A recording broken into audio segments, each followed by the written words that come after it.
You know Wilma? Wilma who? Wilma balls fit in your mouth, bitch.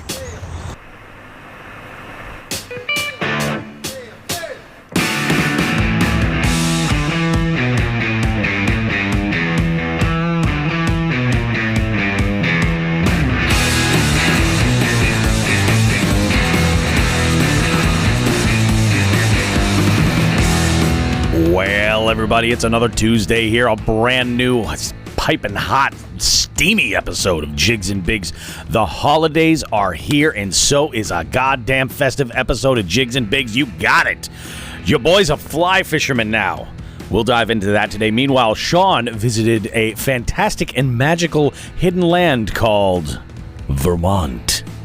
Just the tip this week, we're working outside of comfort zones. This is something that's not to be taken literally. You'll find out why in a bit. In FTG this week, we've got a story about teenagers being teenagers. We'll wrap this week with an interview with Indiana's finest hoodlum, Rodney Swanson. Get the milk and cannabis cookies out because Beefy Claus is coming to town. Also, guys, a heads up, we've got our holiday gift guide in this episode. You don't want to miss it. Go ahead, get yourself something to enjoy. We'll be back in a bit.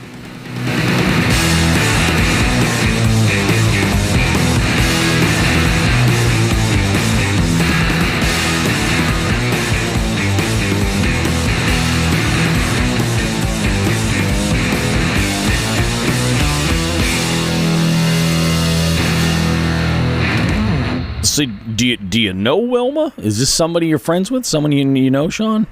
Everybody knows Wilma. Everybody knows Wilma.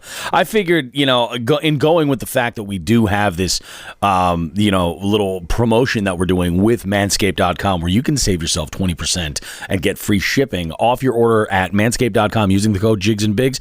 I figured we'd shake up that intro a little bit. And I was like, I have this tendency of singing along the intros that are coming up sometimes, and I almost said it. I was like, no. This has to be a surprise for Mr. the Fisherman. It has to be. It needs to be. Welcome to our jig heads that are with us. We got Todd fishing the sticks with us. We got Biggest Nickus in the house. We got Woodrick's Angling. Scott Wood, our guest from last week. Yeah, he's a jig head now. Well, he was a jig head before. What the fuck am I talking about? But he's actually in the live stream, which is nice, and he's had some shit going on. Scott's had a week. Yeah, I mean, we talked about the deer that he slayed, he offed, and then so he's got a freezer full of.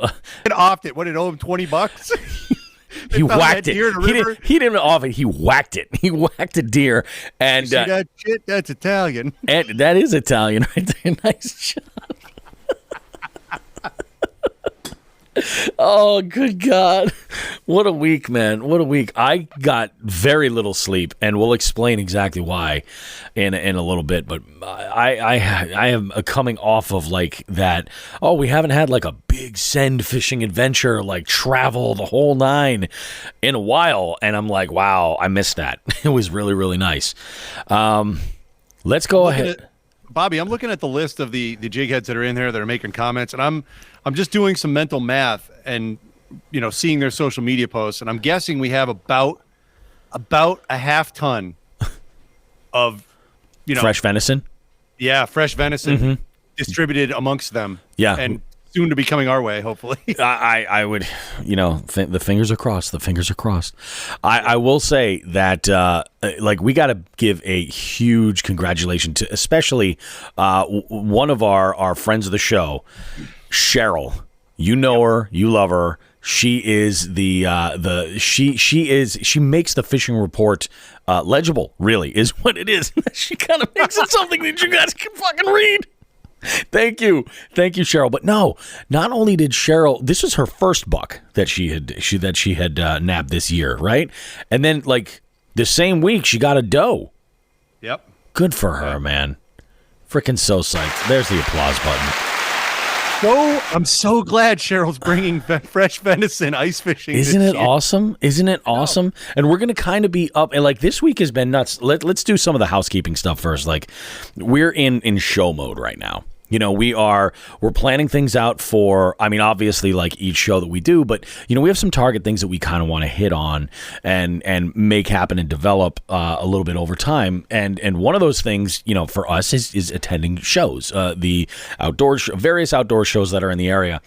And we had mentioned before that we've secured our booth at the Springfield Sportsman Show, which is over the Eastern States Exposition Center. It is the last weekend of February. I believe it's the 28th. It runs that weekend. And we're booth number 250. You should come and check it out. And I've been doing a little bit of work this week. I did a little designing so that we would have a nice backdrop for our booth that should be here in like 2 weeks, as well as some other promotional tools like signage and things like that for our table and stuff. And we're going to be having a blast at these shows. We're going to be doing some short session recording, creating as much content as we can that's right there, mingling.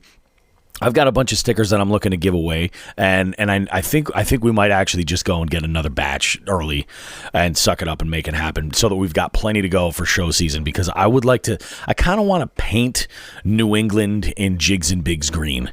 I kind of think, we got to take it to that level.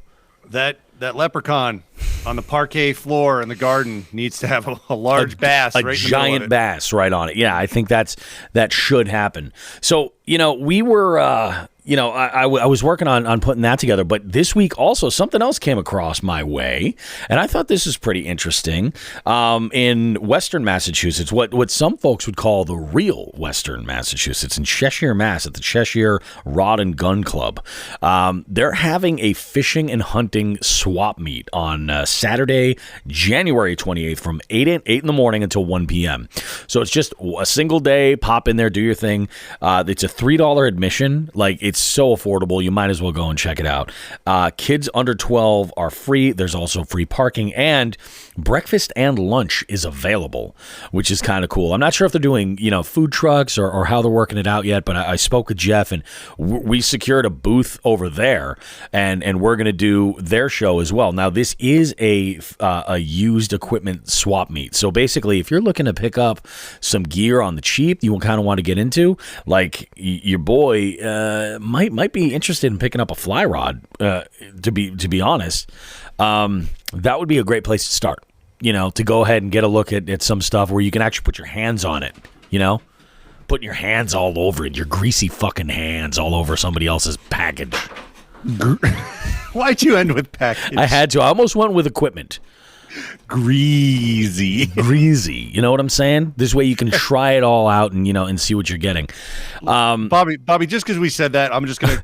We're about 5-10 minutes into the show. I'm just gonna go ahead and send us off the edge because of that comment. Did I ever tell you about the friend I had in high school? And these are the best stories. Oh yeah, this is fantastic. So this is 15 years after the fact, after high school. We had a little party over my house, a little bit of a, I don't know, little Friendsgiving mini reunion type thing. Gotcha. People haven't seen each other. And there was a conversation between a buddy of mine and a female friend of mine. And the buddy of mine said, wait a minute, you worked at this local chicken place too? And he had obviously had more than a few drinks. And the girl said, yeah, I was there. I worked right before you did. And he goes, are you telling me we missed out on having some greasy chicken sex in the back? Was it Chicken Queen? I'm not going to say the place. Oh, okay. No, it was phenomenal just because he had way too many drinks in him. Said it loudly, meant it as a joke, and it was taken as a joke, thankfully. Good. That could go. Yeah. It could have gone the other way. Some greasy chicken sex. Greasy chicken sex. The room exploded. I'm sure it did. I mean, it was great. Greasy chicken sex. Oh, man. That is awesome. That is fantastic.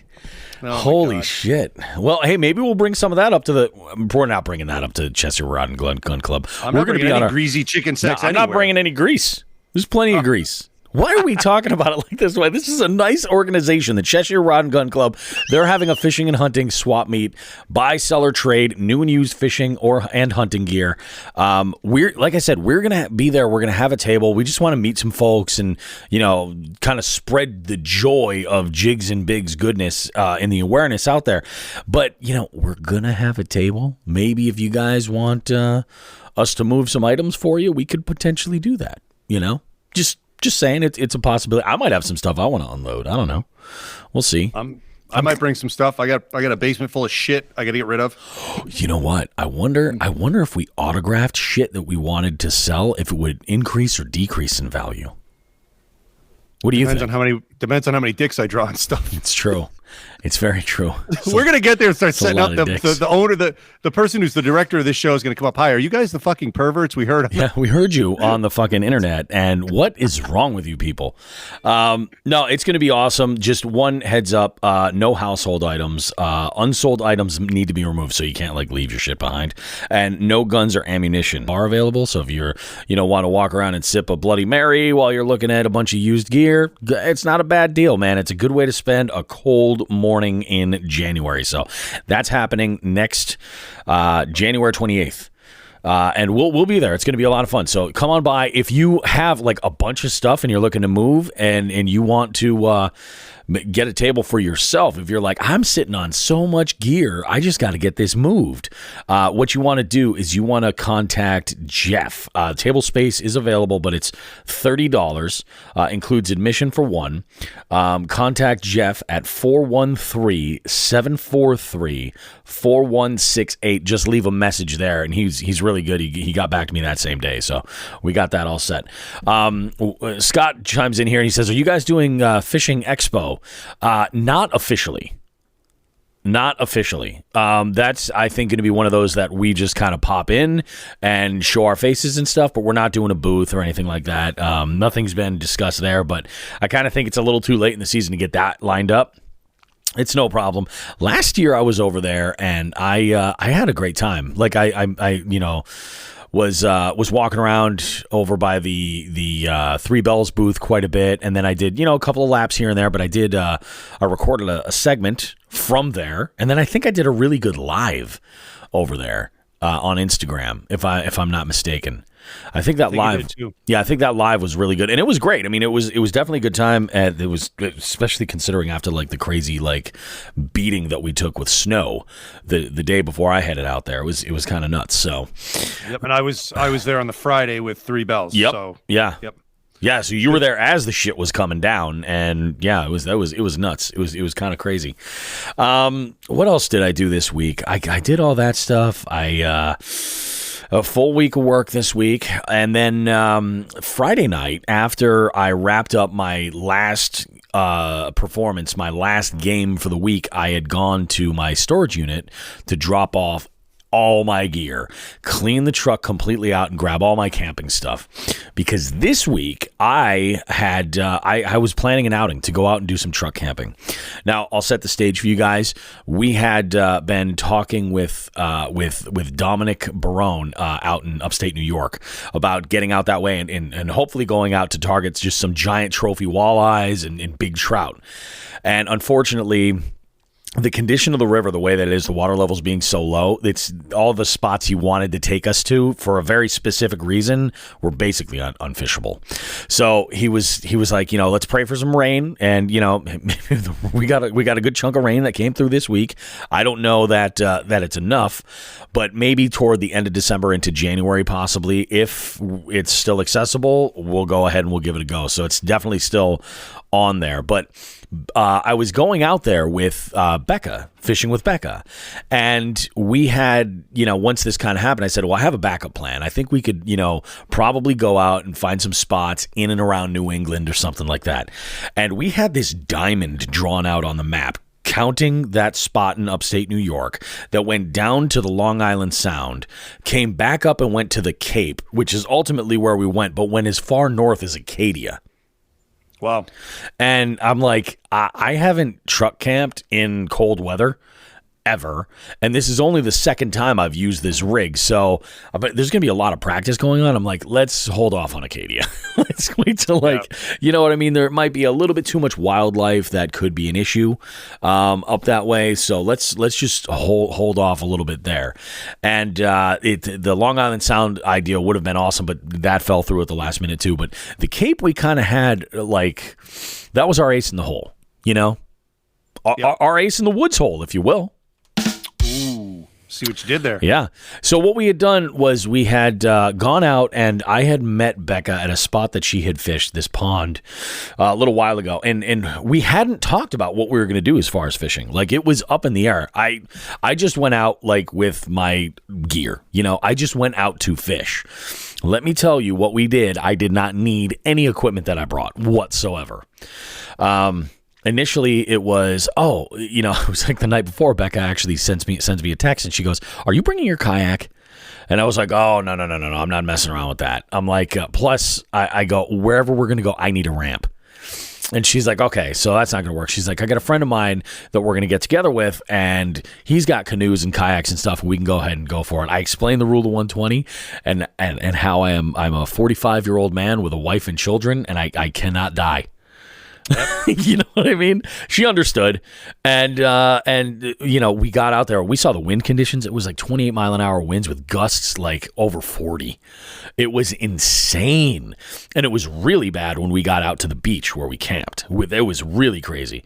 So what we decided instead was we were going to go and put on some extra tough boots and go down to this tiny little stream and do some fly fishing for brookies, which was amazing. And I mean, like, what an unbelievable experience. When I tell you about, I am one of those people that, and I think this is why Becca and I get each other so much, is that we don't want to do one thing. We want to do everything. Like, we want to try it all and experiment and have fun. So, like, the multi-species angling and the different, gear-specific techniques and styles of fishing, I think are just not only just interesting, but like, I'd love to have experience with them and be comfortable enough doing them. Well, I got to tell you, we went out with Nate Holmes, and I got to give Nate credit, man. This young man is an amazing human being. Like, he took out a frumpy 300-pound middle-aged man who was basically trompsing through this stream like a drunken bear, like Cocaine Bear. Can't wait. I can't wait for that fucking movie. I cannot wait. But I'm trompsing around, and I'm just like, there's nothing graceful about me in a stream. And when I say, like, when we were in a stream, I think the widest section of this area that we went was 25 feet wide. It was so small. I wasn't even casting. I was like pitching a fly and just working adrift and then doing small roll casts. And like the fact that he was able to teach me how to do a roll cast with this super delicate leader and this tiny ass little fly. And I was like, holy shit, I can't believe I'm actually doing this. Like, really, really unbelievable. So, I mean, like, I'm definitely not tooting my horn at all. I'm tooting his, because absolutely awesome. I mean, like, 17 years old, and he is a wealth of information. So we had a great time. Got to meet his family. We then once we had kind of gotten to a spot where it was a little tough to pass, we decided, everybody's hungry. Let's go ahead and just crank back. And I was like, let's go grab lunch. I love that idea. So we go back through these, and they called them trails. I called it the jungle, because like Becca was with Sky, and Sky is an adorable golden retriever. Absolutely beautiful dog, and she loves Bobby roast beef, and so she's walking around, in the cutting through this, basically like a deer trail, really a deer path, and I've got Nate in front of me, and here I am huffing and puffing. I'm taking my hat off because I'm fucking dying. I'm like, holy shit, I got to do something. This is freaking ridiculous. But like, I'm one of those guys that like, I'm just going to keep on going as long as I can. Like if I ever quit doing anything, it is not a choice. I have to. You know what I mean? Like, yep. I'm going to go and do everything I possibly can.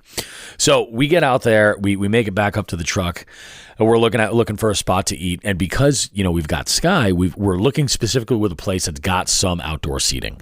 And we've got off and on rain, mainly light rain for the most part, got heavy much later. And we're just looking for a place to go and grab a bite to eat. And we ended up was it in Falmouth? I think it was in Falmouth. A place called the Pickle Jar Kitchen. And I only bring this up for one main reason. When we had ordered, both Nate and I ordered the same thing. It was they called it a pastrami smoked salmon wrap. It was out of this world. It was smoked, but like with like pastrami style seasoning, and it was dynamite. It was out of this world, man. When we got that, but when I went to go pay, I noticed on the cash register, and I put a picture up on my post yesterday on Instagram. There's a printed picture, like a 35 millimeter camera, of a younger Guy Fieri, and I'm assuming his family, at this restaurant. So I'm like, oh, no shit. So I snap a picture of that, and I'm like, I didn't realize that this is part of Flavortown. The one thing I want to say about the one thing I do want to say about the Pickle Jar Kitchen is that when I'm like, okay, that's kind of an interesting. Like, is everything got, is everything pickled? With our sandwiches, with all of our sandwiches, we had this wrapped up, just this assortment of different pickled vegetables, some of which we couldn't even identify. I think maybe one of them might have been kohlrabi. I'm not 100% sure. Like, very, very unique, very delicious, like out of this world. So we stuff our faces. Becca and I needed to go and do some domestic shit. We had to go and hit the Wally World and a grocery store to get, because I brought no food with me because I wasn't sure what the plan was. And then I needed to grab ice for my cooler. And then Becca needed dog food. So we go and we get all this stuff, and we convene back at our camp area. And it was, when I tell you guys, like, it was high tide, thank God. We were at like 10 minutes away from where the tide was about to begin rolling back, actually. But it was, when we got there, it was high tide. And I come along by on this one road that is parallel. On my left-hand side, I have the Atlantic Ocean. And the whitecaps, like crazy. And I'm like, is this going to flood into this parking lot? Like, should I not store my stuff on the ground? Like, how should I do this? And this is why we looked at the tides to make sure that like that was it and it was going to start rolling back. So we were good. But wow, it was crazy, and that wind was just whipping. So we got there. We didn't even set up. We just kind of hung out in our trucks until it was time, until the wind had stopped. We were both looking at radar. 6 o'clock or so, the rain had died off, and we were good. So we made some dinner, real simple dinner. Becca cooked. She made pasta. It's a dish that maybe you're familiar with, or maybe you've heard of before. It's pasta with a jar of sauce. It was absolutely out of this world, and it did the job. It was hot, and that's ultimately like all I was looking for, because that wind. It was warm. It was in the 50s. I had gone out there and I had a base layer on. I had a performance T-shirt on. I had a mid layer, a hoodie that is fleece, and then I had my rain jacket, right? And I was walking around with just my base layer and the rain jacket because it was so warm, but I just had to block the wind, keep that wind from just taking everything out of me. So we had dinner,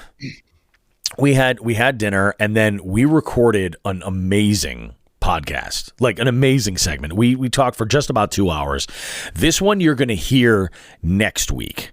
Becca will be in the spot where we normally have our guest interview segment next week. And we had this amazing conversation. I got into a lot of different shit with her. We mainly talked about like truck camping, and we talked about, obviously, her line of work as far as being a creator and creating content and doing that, professionally and like on a level to it. She shares some really great stories that are wicked behind the scenes from anything you're going to see in her videos. And this is what I kind of like to think that we're starting to develop with Becca as far as this. Like, Becca is obviously, she wants her content to be for everybody, so it's very, very clean. And she keeps it, in a way so that anybody could enjoy it. And I totally understand that, but she doesn't hold back when she's on the mic. It's really good. Like, she might have a career in podcasting potentially. It was a really, really good interview. You guys are really going to like this. So we finish up, we wrap this interview up, and then once the segment's all done, I pack up all that gear, and then I start putting together my bed for camp.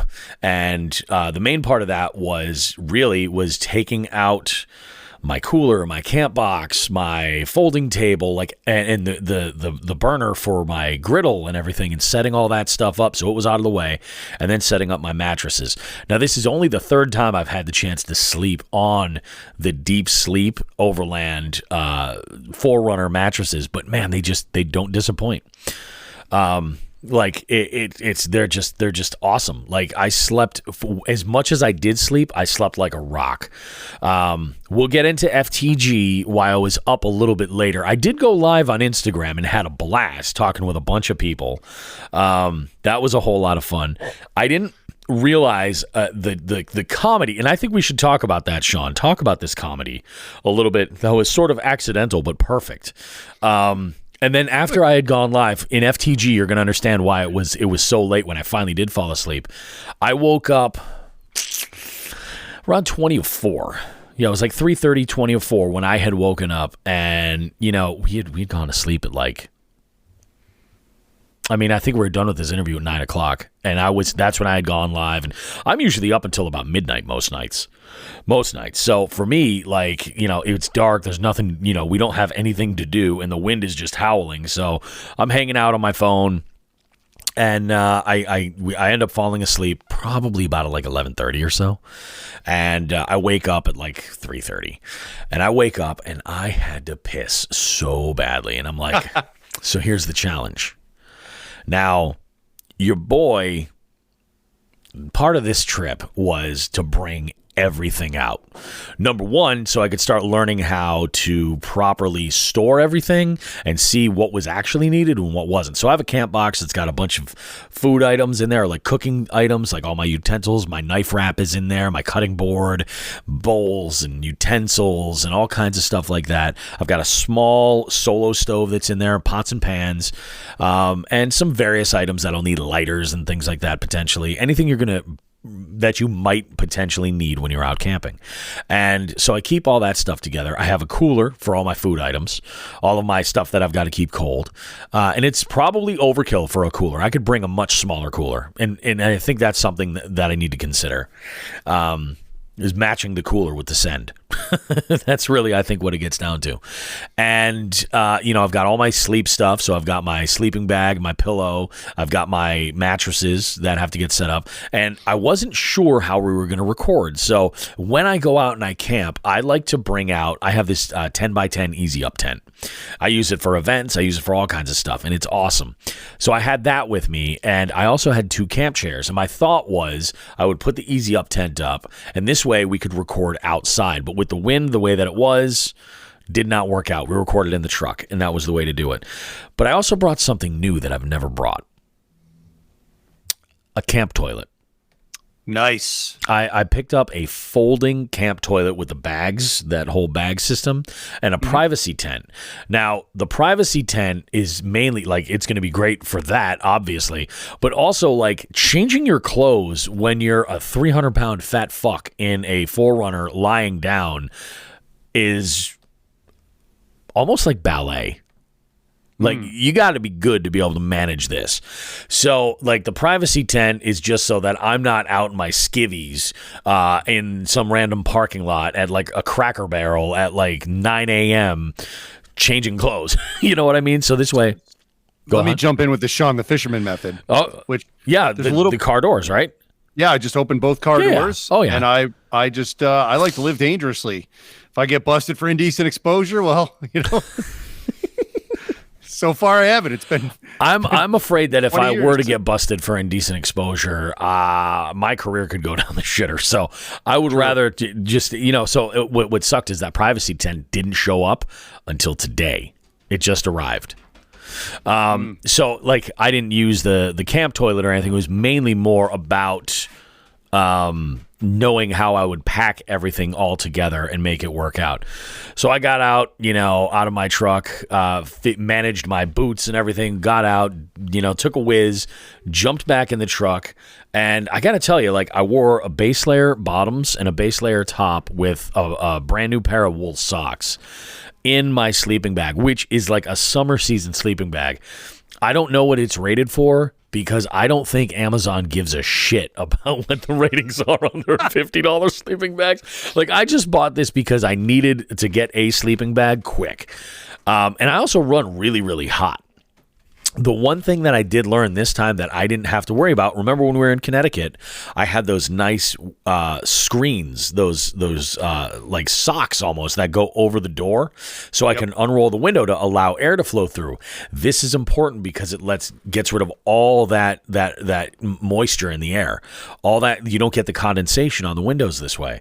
Well, I left all my windows up because, it was freaking 30-mile-an-hour winds, and it was 35 degrees. So I'm like, okay, maybe we'll leave the windows up. It'll be fine. And I think what I might actually do is increase the sleeping bag a little bit. That might help. I might also actually, you might remember when I started talking about truck camping, I mentioned that my wife was knitting a camping blanket for me. She's since stopped knitting camping blanket for me. And if I wanted to cover like a leg, I think I could. So maybe that'll find its way to, completion at some point. But, it was crazy. So once it got, I went and I laid back down, and, I got up right around 5, and I decided, I was like, I'm going to record a time lapse of the sun coming up. 'Cause here I am, I'm right on the beach, and I've got a great vantage point for it. So I set that up. I set up a time lapse. I had never recorded a time lapse on my iPhone before, and I was like, it was all right. I used a tiny little clip of it in that breakfast video, but then I made a big breakfast. So this was my meal to cook. So what I did was I told Beck, I was like, one of my favorite meals to make for breakfast is like what I call smothered home fries. And I like to basically take and make like a scramble of various items, meats, cheeses, vegetables, and stuff. Lots of vegetables. And I like to make home fries and then just top them with scrambled eggs and everything.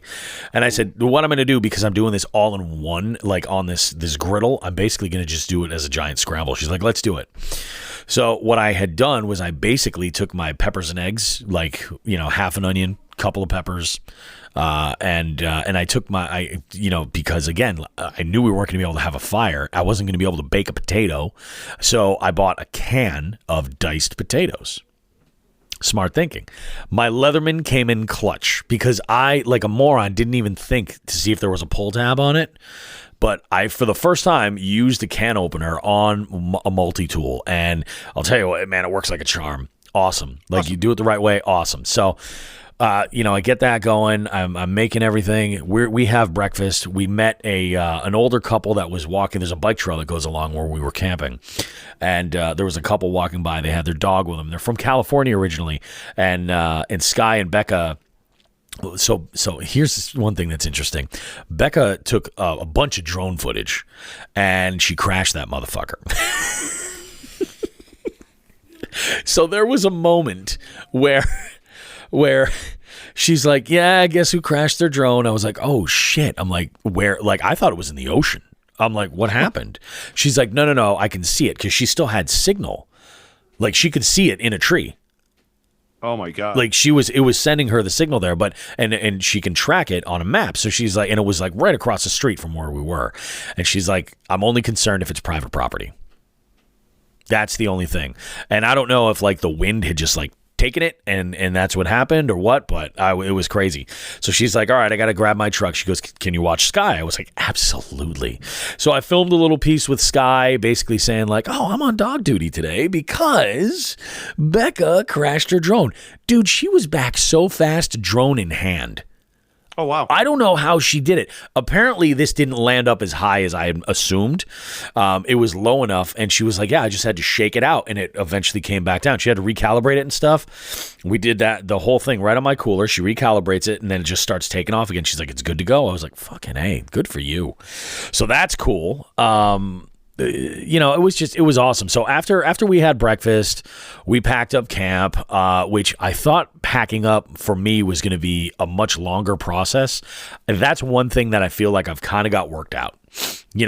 I'm not sleeping. I'm going to fire up the grill, let the griddle get hot. Then I'm going to deflate my mattresses, roll those up and pack those. I'll go back, throw a little bit of oil on my griddle, then get my potatoes in. Okay, awesome. Next step here, we're going to put the sleeping bag together and put that in its stuff sack and just do it incrementally. And I feel like it was a good system, and got all the gear in there, hit the road. And, when I started driving, I realized I was like, yeah, I didn't sleep as well as I thought. Or as long as I thought, and I'm just like, I'm kind of tired. So I stopped.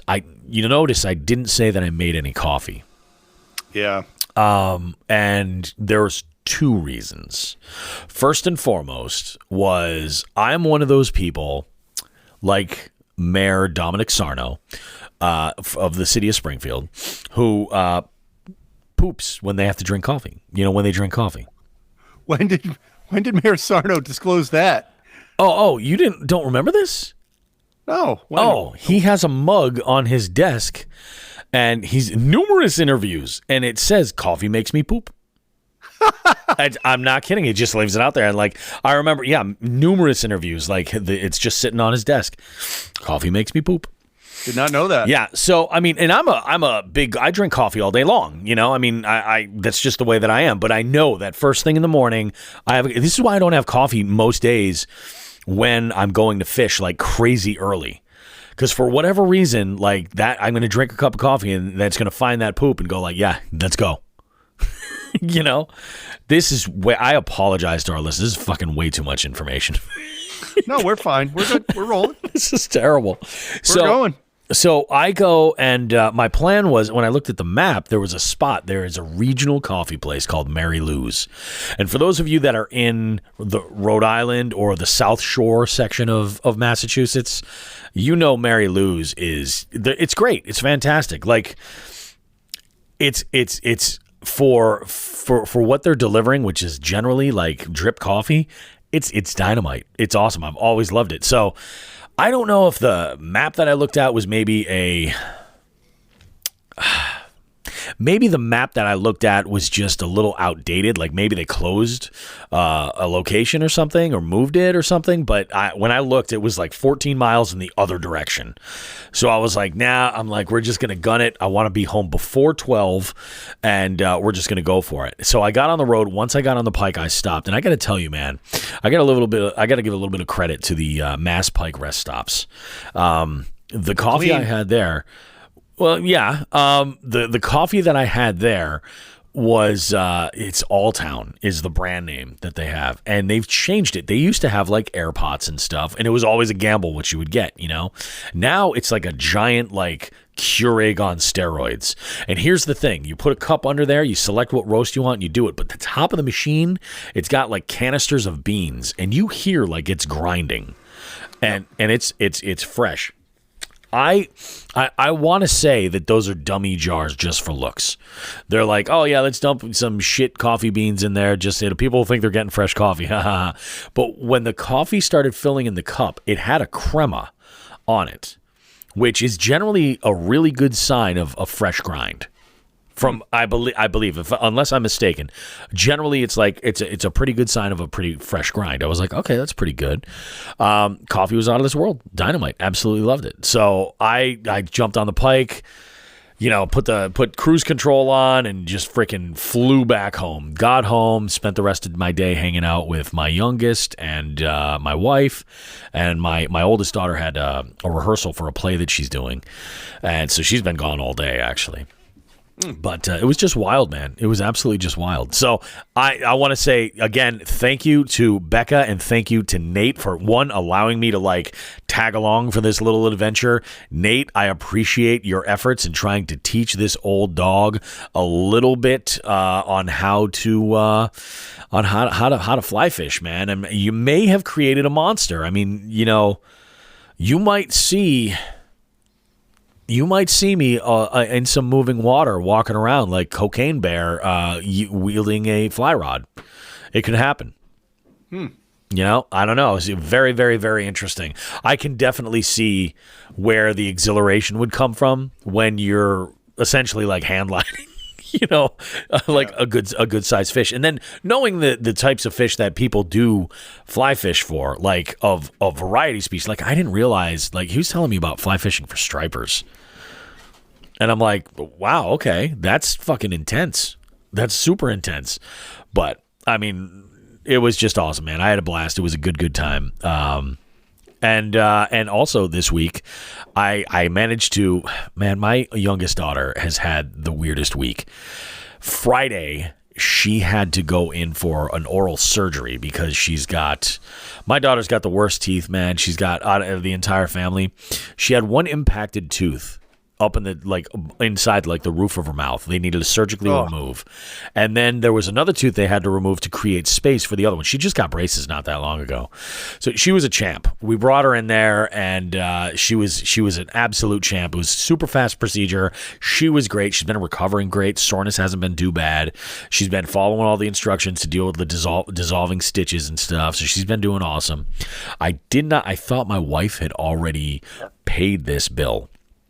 So I show up and they're like, "Oh, you have a balance of $1,200," and I'm like, "Ooh, here we go, ka-ching, there we go." And this is me. Also, like I spent so much fucking money on Friday. I was like having a little existential crisis because not only that, tickets for Metallica had gone on sale. Yep. And she was such a champ with the surgery, and she's been killing it at school. And she's so into metal right now, and absolutely loves Metallica. She went out and bought some Metallica vinyl today, just to own it, just to collect it.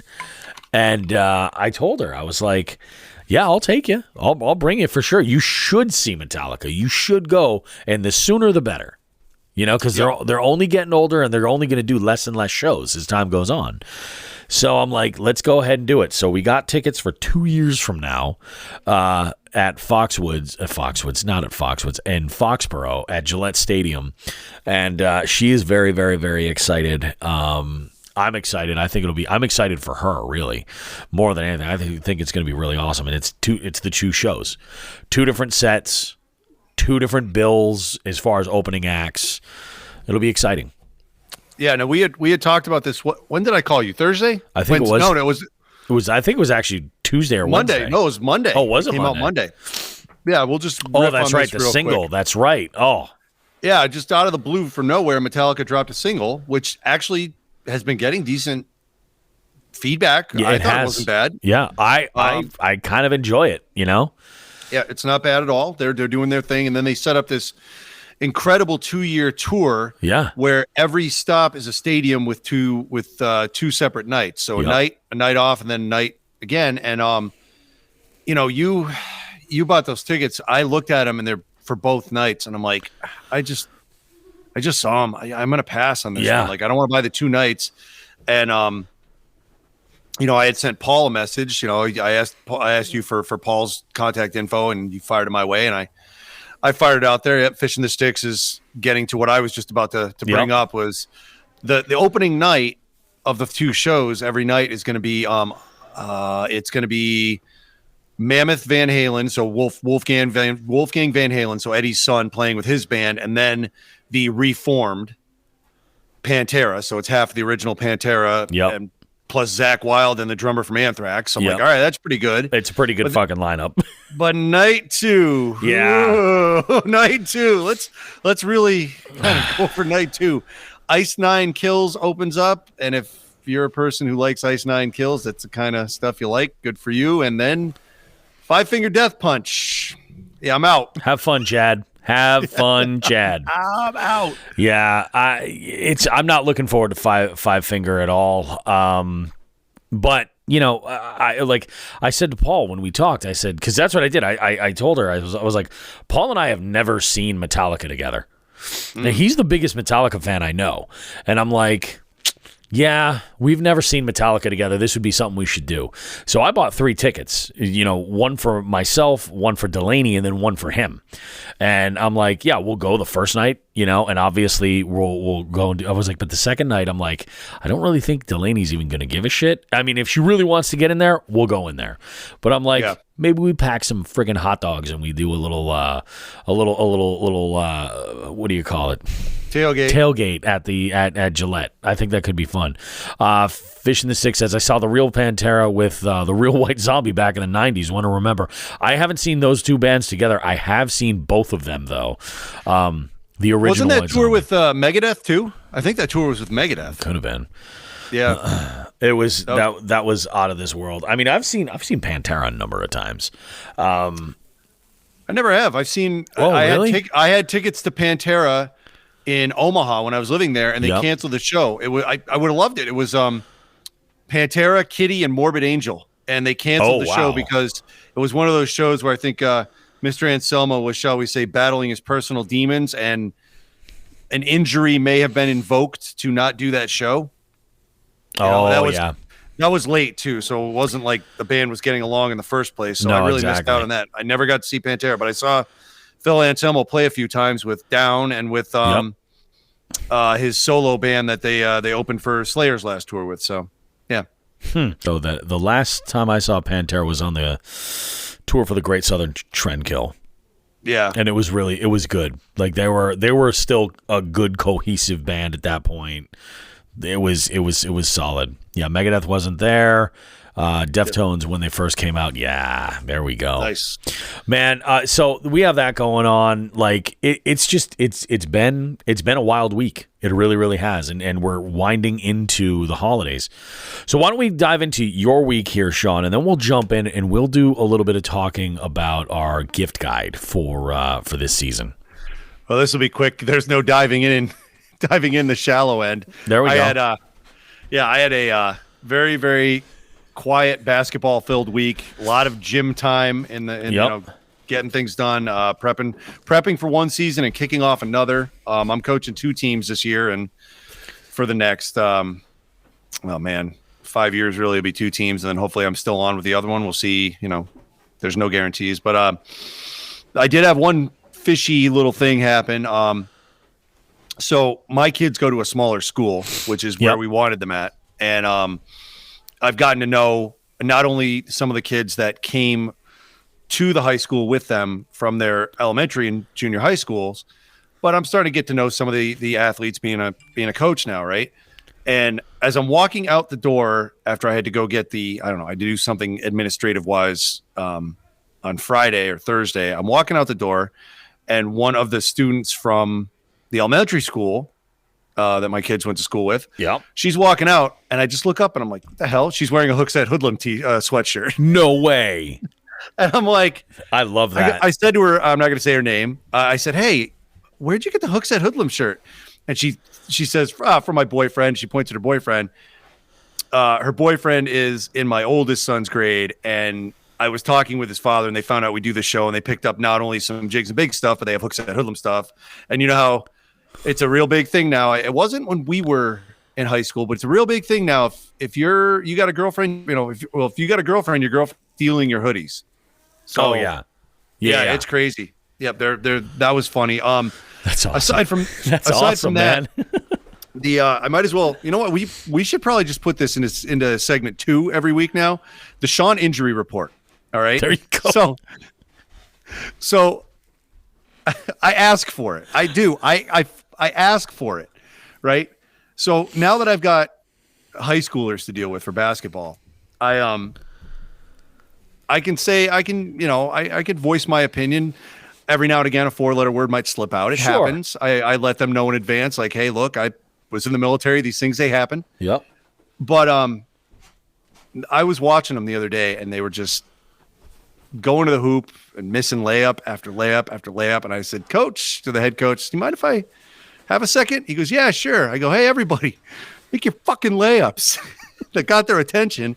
And then I watched them doing these really finessey underhand layups, and I'm like, my God, you take that to the hoop in a game, and somebody's gonna bash that ball off your head. You're gonna have Spalding or Baden imprinted on your forehead. Yep. So I step in now and I say, listen, I'm going to stand right here in the lane. If you take the ball to the hoop strong, I'm just going to keep my arms up. If I see any of this underhand garbage, I'm throwing the thing. I'm gonna volleyball spike it. It's gone, right? Oh, Doyle rules. Yeah. Now keep in mind, my nose is still broken and has not fully healed yet. It shit hurts. Like I'll roll over in bed and my face will hurt because of this. And so now I'm turning my body to make sure that arms, legs, elbows, everything else going up to the hoop is not making contact with my face. Oh my God. And I don't know if I took an impact or something. My whole right elbow is swollen and bruised. And I don't know if I got a fracture. I have no idea. I'm wearing a sweatshirt right now, Bobby, but I was at Target today and I'm like, oh, you know what? Maybe I'll just get an elbow brace and see if that helps. Just kind of stabilize it a little bit. So it's feeling a little better. That's good. So now, yeah. So just add another one to the list. Now my elbow's falling off. This is great. Aside from that, but again, I asked for it. I'm like, go in. I'm yelling at the kids, go into me as hard as you can. Yeah. I can take it because they have to learn to make contact when they're doing this shit. Exactly. I'm like, all right, whatever. So Friday, I had to let the head coach know. I'm like, hey, me and my youngest, we're out of here at 5:30. He's like, why is that? I go, because we're going up to what is slowly, not even slowly, it's very rapidly becoming my favorite place to watch a concert. The Stone Church in Brattleboro, Vermont. All right. I think you and I had talked. You hadn't been up there, right? I have. It's been quite a while. Oh, you have? Okay. I apologize. In fact, the guy who did my trivia tattoo, yes, he played a show up there. Jesus, like right around that time. It was a couple years ago. And I forgot what the band was. It might have been even the year before that I had gone up, but it was. I remember it being a good show. I don't remember many of the details. We'll just leave it that way. Happens. Sleepy time. Yeah. Sleepy time. Yeah. Oh, yeah. When you're just vibing, you know what I mean? Yep. Yeah. So the Stone Church is as advertised. It is a smaller, stone, dark, gothic-looking church. Yep. It's awesome. Obviously, all churches are made for sound, and it's a phenomenal little place to see a show. I think the capacity is like 300. It's tiny. Yeah. So my youngest son and I got tickets for it was Municipal Waste, and the headliner was High on Fire, and we caught that. And the opener was actually killer too. So we went and saw them first. It was Early Moods, a band from California, real doom metal, good stuff. Yep. So we got there a little bit late. We caught the end of their set, picked up some merch, and then the plan was go grab a bite to eat. Yeah. This is where Vermont became fantastic and magical. I love Vermont. Let's just start there. Love it. Love it. Vermont's the greatest. Vermont gets a bad rap. Vermont's a great It fucking really state. is. Yep. Yeah, we get out of the Stone Church, and the first thing we smell is fucking burning. I don't know if I told you about this. Yeah, you did.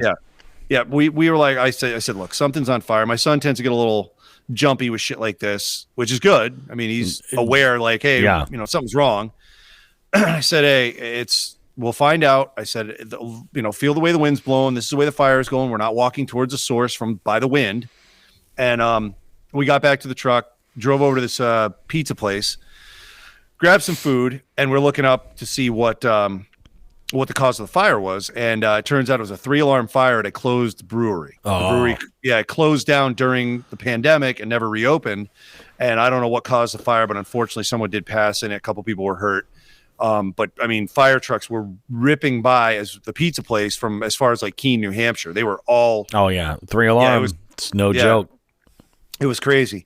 We grabbed the food, got out of there quick. As I'm walking out the door, there's a bulletin, yoga pamphlets to stump grinding. Yeah, grinding, business cards, you name it, it's on there. But what catches my eye is a little baggie, and I'm looking at it. I'm like, what the hell? Cannabis seeds. You can, if you're in Vermont, keep an eye out for bulletin boards that maybe people are putting their own particular brand of cannabis seeds on there, and they were there. So I grabbed a couple. I got a buddy who will probably find that very interesting. I grabbed those 2 little baggies, and I'm looking at them like, is this legal? Is this a trap? What is happening here? Yeah, exactly. Are you going to walk out and you're like, you took the bait, you motherfucker? You took the seeds. Like, whatever. So I grabbed him. We went back to the show. Get him. He's got seeds all over. Yep. We caught we caught the end of municipal waste, and we caught all high on fire. My son at this point was pretty kicked. He was tired after basketball practice, and we ran him on Friday pretty good. So he was actually sitting in his chair nodding off a little bit in the middle of high on fire set. That's how beat he was, and I understand. And totally.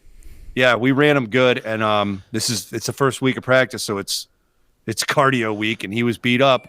But no, we had a blast. We listened to Christmas music the whole way home, and great show. And that was pretty much it. Then, more basketball. It's been basketball. Shawn, the basketball coach. That's what I am. It's what it's all about, man. Were your ears ringing at all on Saturday night? Or I'd say Saturday, probably about 2 o'clock, 3 o'clock. No, my you know what I've done really is I'm trying to think of when I started. Probably, you know what did it? The Worcester Palladium Sound did it. Oh, okay. So somewhere around 2005, I started really taking care of myself as far as my ears. Yep. I always wear earplugs, with a couple of sliver exceptions here. Always. What do you? I ask you that because I was talking high school basketball with Nate and his sister while we were eating our sandwiches, because they're big into basketball. And I was telling him, I was like, oh yeah, I was like, Shawn coaches basketball. I was like, he worked for a long time with this young group of kids. He basically saw them when they started real young, and he was with them for 6 years, and then now they're doing. So I was like, now he's doing JV and such and such, and they were like, oh, that's pretty cool. They may give the show a listen. And they have really, really cool parents. Headphones, guys, headphones. But I did tell him the story. I was like, no, you don't understand. Shawn, is into this. It was he got his freaking nose broken the other day, and they were both like, what? I'm like, yeah. Yeah. And he's still letting kids jump onto him doing layups. That's the best part. I love it. There's a couple of the kids are, 18, 17. They're starting to get muscular, and they're just fucking running right into me. I'm glad I'm so fat. I'm not moving. You get a little bit. That's exactly it. There's benefits. Very few, but there's a couple. That's funny you said that. I thought you were going at were your ears ringing from the show. No, I know. Well, anyways, if you go to the Worcester Palladium, the sound isn't exactly pristine there. No. Wear fucking earplugs. I always try to have earplugs now for every single show I go to. That's not a stand-up show. If it's stand-up comedy, I'm like, okay, that's fine. Man, it's just it's bananas. But you mentioned Christmas. I did. You did mention Christmas. Christmas is coming up. When did I mention it? You were listening to Christmas music all the way home. True. So we should go ahead and talk about our 2022 gift guide for this year. With what we've got. We kind of did this a little differently this year, guys. Last year, we kind of just went ham and threw a bunch of stuff at you guys. In fact, we did a big Instagram story and put that out there. We may put something together on Instagram potentially, but for the most part, we really want to start focusing on the show and our listeners, and that's sort of the goal. So we're going to put this gift guide right here for you guys here. Now, all of these are different items that we use. And that within the last year, we've kind of really totally just fallen in love with, absolutely completely. So why don't we go ahead and get to it? Why don't we go? We'll do one and one. You do one, then I'll do one. I've got more of them. When we get there, we'll go ahead, but save your stocking stuffer for the last one. Stocking stuffers are last. We'll keep the stocking stuffers for the last ones. Well, look, we need some festive music here. We do need some festive music. I don't have any off the top of my head, so I'm not really so much going to worry about that right now. That's something that we probably should have prepared for a little bit beforehand. What is this preparing? You're talking. What is this preparing? Come on. You don't have Mariah Carey's Christmas song on tap, just at a press. Oh, I mean, yeah, but do you really want that? I thought you wanted Christmas instrumental. Oh, you know what, man? I got a good one. Yeah, we got time. What we got a time limit here? You can find it. It's People true. Are entertained. It's true. To us be idiots. You know what we're gonna do is we're gonna go with a classic. King Diamond's No Presents for Christmas. No. We're gonna do a little bluegrass Christmas as a little bed of music here. So there we go. All right. You know the song? What are you getting for Christmas this year? Sodomy. Sodomy. It's "O Come All." It's "O Come All You Faithful" by the Clark family. Perfect. And, yeah. Thank you to the Clarks for providing our backdrop today. All right. Well, I'll go first then. So recently, I actually bought these a couple years ago, and recently I've been wearing them a lot more. Not just for the last few fishing trips I had, but I've been wearing them outside just in cold weather, and I've really fallen in love with them to the point I'm probably going to get another pair. So, folks, you can go ahead and rewind this if you're ever looking for them. The brand or the marker or whatever you want to call it on Amazon is the letters TBMPOY. I don't know if that's a brand. I have no idea. Waterproof fleece-lined pants. They run about $40. They're worth every penny. I'm a tall, fat guy, and I got into a double X, and it's perfect. So start there. Bobby, That's what awesome. you got? I do like the fleece-lined pants idea. So this one here, I'm going to start with a rod. And I decided not to do a specific rod, but more a line of rod that I am really impressed with. So if you have, something on your list that you need, a specific, rod, power and action in your arsenal that you are looking to replace, you want to try something, I'm going to recommend the Cashion ICON series. I had picked up a Cashion ICON swim bait rod in February, and I have been chucking 4 and 6 ounce baits with it, and I am blown away. I even use that rod on the saltwater. I am really, really impressed with it. It holds up, super durable. I mean, I'm not I don't baby my gear. I really, really don't. I want to see how it's going to do. You know what I mean? So this is the real deal. I can't recommend it. If you're looking to, it's a little bit more of a, I think is the Icon a little bit more upper middle line of the line. So it's not a budget rod by any sense of the words, but that is one that I would recommend. Look at the Cashion ICON series. And I believe. Yep. Three Bells carries those. They do. Yeah. They do carry Cashion. Yep. Yep. No, I didn't get it from them because they kind of partnered together after I had picked up this rod. Oh. But yeah, that is it's very, very awesome. Ooh, you just gave me a great idea. What's your next one? Well, I want to hear your idea first. Oh, it's okay. That's an idea for off the mic. Yeah. Okay. Got it. All right, my next up, this is an item that I've been using for years and years and years to the point where every time one of them breaks, gets lost, whatever, and I say breaks because, look, when I describe this, you're going to say, oh, yeah, those are not exactly made of diamond. It happens. Headlamps. Dude. I use Energizer LED lamps, headlamps. They're about $20. You can buy them anywhere. They have them at Home Depot. They have them at Walmart. Sometimes they sell them in 2-packs. Those are what I use, and I get upset when I don't have mine on me to the point where I think I have one for the house and I have one for the car. Yep. And then they alternate on the boat whenever I'm out fishing. So. Those are the ones that I use, are the Energizer ones, and I've had mine. I mean, geez, I think I've had the same one since 2013. Yeah. Mine takes 3. What is it now? Mine takes 3 AAAs. Yep. Mine. Yep. Those are the ones I use. Yep. I've seen friends of mine where I'll have a second one and I'll lend them one and they'll take their hat off, and the downside of these Energizer things, Energizer headlamps, is they do not actually float. They sink like a rock. I've seen that happen a couple of times, and I think I smashed one, but honestly, I think it saved me. It saved me from a concussion. I think it hit something and it broke, and my head, while it could have been gashed, that thing took the brunt for it. Yeah, I think that's the only one I broke. That's good. Yep. What's up for you for number 2? Number 2 for me is a twofer right here. It's the reel category. There are 2 different reels here. I have one line. This is a line, not a specific reel per se. And then I have one that I've chosen for casting and one for spinning. These are just reels that I have really been impressed with this year. The first one is the 13 Fishing Concept A casting reels. I have 3 of them in total. I have 2 A2s and I have an A3. The A3 is the newest one in the arsenal. It's what I use on that Cashion swim bait rod.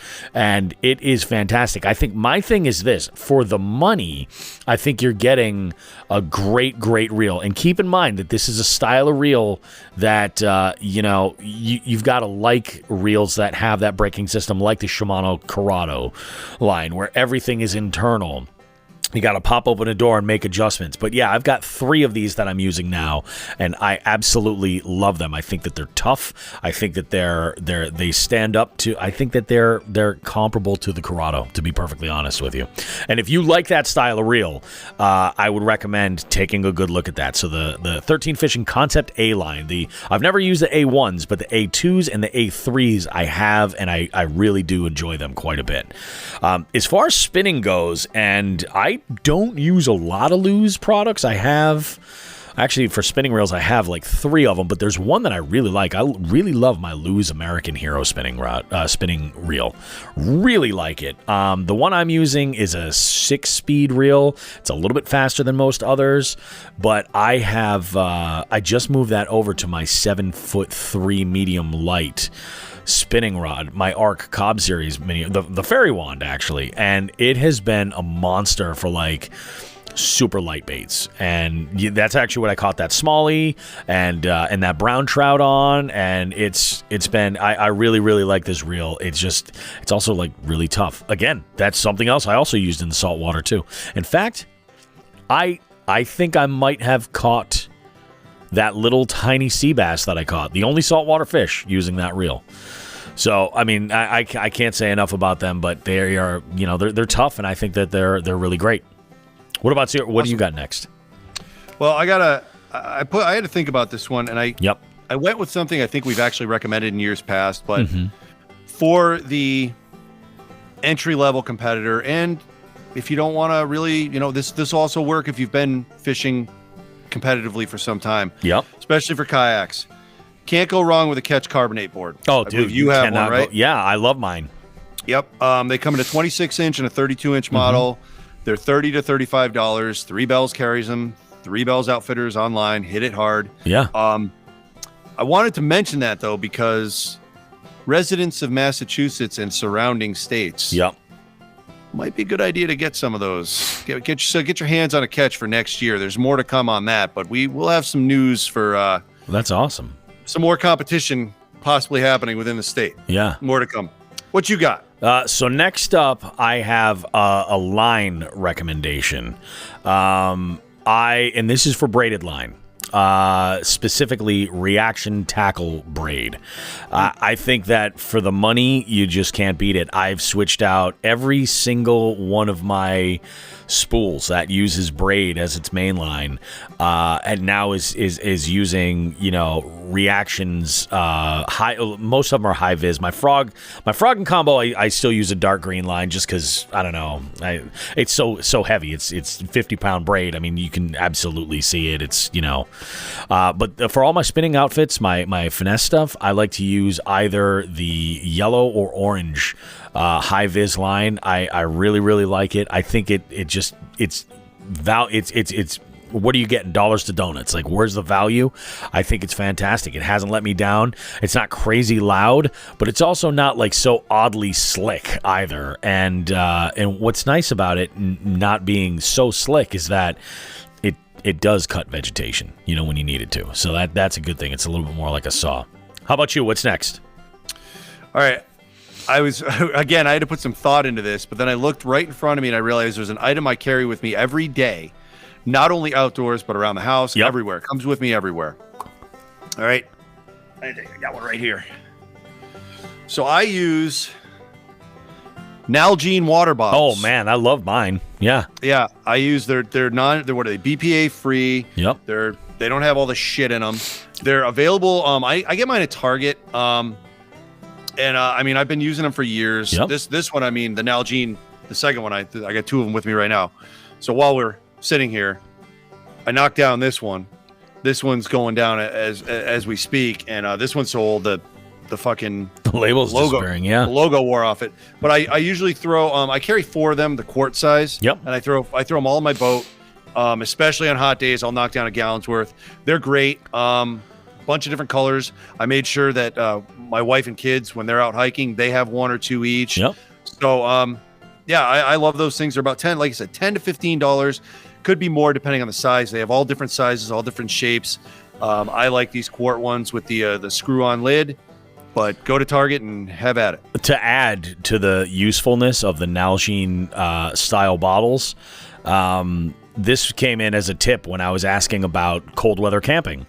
One of our listeners had sent a DM and was like, if you use the Nalgene bottles, the ones you can see through, not the cloudy ones that have a little flex to them, but the rigid ones, you can fill them with boiling water and they do not melt.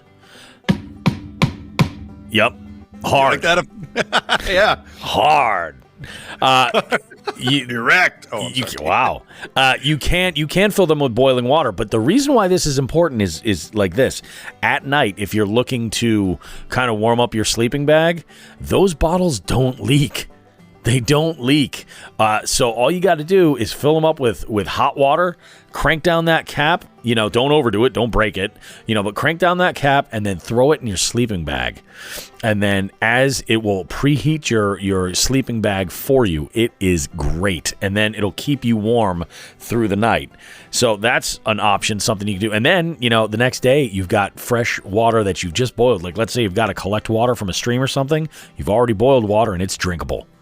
To double duty. There you go. Yeah. I love my Nalgene bottles. This next one we've mentioned 3 years in a row. Uh-oh. 3 fucking years in a row. This is how good this is. And I'm going to tell you why. The Flambeau Tuff Tainers. The waterproof 3700 boxes.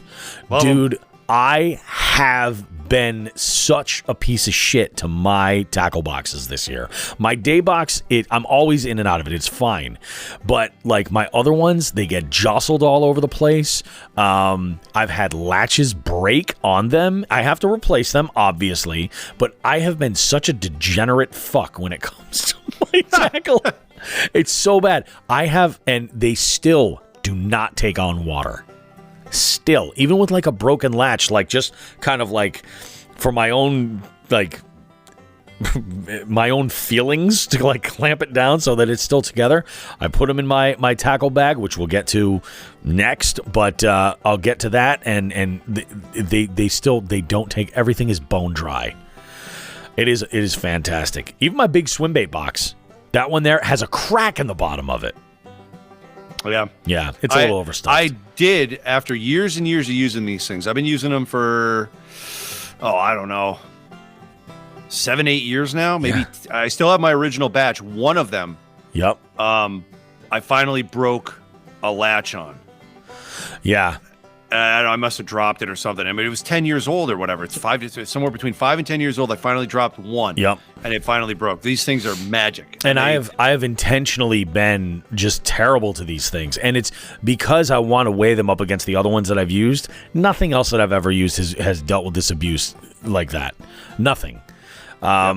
It's been a good thing, and I'm very, very happy with it. I've replaced a couple, as I've needed them, like my terminal tackle box. It's a lot of money in there that I'm not looking to mess up. So that I'm still looking for the perfect terminal tackle setting.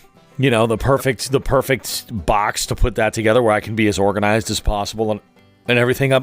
Part of me is looking at like the Plano Edge stuff, but the Flambeau Tuff Tainers, like again in value, this is really important. Like you're never gonna not have a need for another one of those boxes. So this is one of those great things. If someone's like, "Hey, what can I get you for fishing?" Whatever the size of tackle box that you're using, recommend the Flambeau Tuff Tainers. The 3700 waterproof is what I use, and I love them. Yep, they're awesome. Yep, good call. Well, I got a stocking stuffer left. Do you have other stuff? I have two more before my stocking stuffer, so I'm going to go ahead and jump into those two now. Hit it. So the next one is cases and bags. This year was an interesting year because I had kind of had a little mind shift mid-season. I decided instead of putting together a day box and just carrying that on my enormous kayak, I would actually utilize all the space and put together some type of a system. And I looked into everything. I looked into various crates. I looked into all kinds of stuff where I could have, rod storage on here as well as all my tackle, keeping all my gear together. And what I ended up going with was a feel-free tackle bag. And this thing it's great. It's got just the right amount of pouches in the right way. In fact, on the top of this, on the lid, there is a clear Velcro pouch, which I keep a solar battery charger on. So this way, that battery is just constantly getting charged when I'm out in the water. Take everything out, and I mean, it's good to go. It's good to go. It stores, I think I can store 5 or 6 tackle boxes in there, and I keep my terminal and my day box under my seat. So back there I've got, my swim baits, I've got my, my moving baits, my cranks, I've got my shit with skirts, I've got, all these other things, my jerk bait box, all that stuff. It's all organized and I can just get to it. But this has been really good. Plus what's nice is when it's empty, it's not rigid, so it's easy to store. That's really nice too. And the rod storage, I think this can hold 5, 3 on one side and 2 on the other. And I've put 5 rods in there, including my big swim bait rod, and they hold great. Yep. Yeah. You remember where this are both of our love of this started, right? All at Three Bells Outfitters. That trifecta last year where I won it at a raffle, and I was like, oh, good for me. I won this, and it sat, and I just didn't use it. Now I'm saying last year, this is 21, not the 22 trifecta. It sat, and then I was letting my son use it in his kayak, and then I looked at it, I said, I want that back. Well, yeah, no, this might be the tackle bag I think I've been looking for. If I took out the rod holders, because I'm particular about the rod holders on the kayak, but I took out the rod holders, and I actually have 7 of the 3700 series Tuff Tainers in there. I have 6 running one way and 1 running perpendicular with them. Oh, okay. Yeah, and it's got I use the front pouch for it. I keep so much stuff in that, and even though I'm using the waterproof Tuff Tainers, if I didn't, that thing would cover it up, and it's so big because look, we've talked about on Bait of the Week. I try to be cheap with stuff, and if I find something cheap that is reliable to me and I'm good with, I'll use it. But using cheap plastic crankbaits, they'll warp in the sunlight. Even with a Tuff Tainer, they'll warp right through the Tuff Tainer. It does not matter. I've found crankbaits when you hold them looking down on them, they're teardrop shaped now to the right or left, not down up and down like they should be. Just because they get soft, they crack, they'll expand and shift. It's all crack. shitty. Jesus Christ. Yeah, I could show you some of the crankbaits I've kept with cracks in them, but they work. They're cheap. I'm not complaining that a crankbait sitting out in the sun cracks after 2 years. Mm-hmm. But now with that feel-free bag, they're completely covered from the sun. Yeah. It's perfect. Yep. Yeah, that was a missing piece in my tackle my what do you call it? My tackle organization arsenal. Oh yeah. And I am so happy with that feel-free bag now. So yeah, you and I love those things. I do. I love it. I think it's great. And mine actually, the color even matches my kayak. It's like meant to be. I love it. Yeah, I freaking love it. It's meant to be. It is meant to be. It's kismet. This is a late entry right here. This only popped onto my radar in like the last 4 to 6 weeks, something like that. Okay. Nobody listening to our show is a stranger to the apparel company Aftco. Nobody. Mm-hmm. Everybody's heard of Aftco. They've been around for decades. And Aftco, I just realized this year, carries a line that they call the Big Guy line, which is a line of, they don't have a full array of all of their stuff, but they've got bibs and outerwear and hoodies and jackets and all sorts of stuff that are for your tough to fit folks.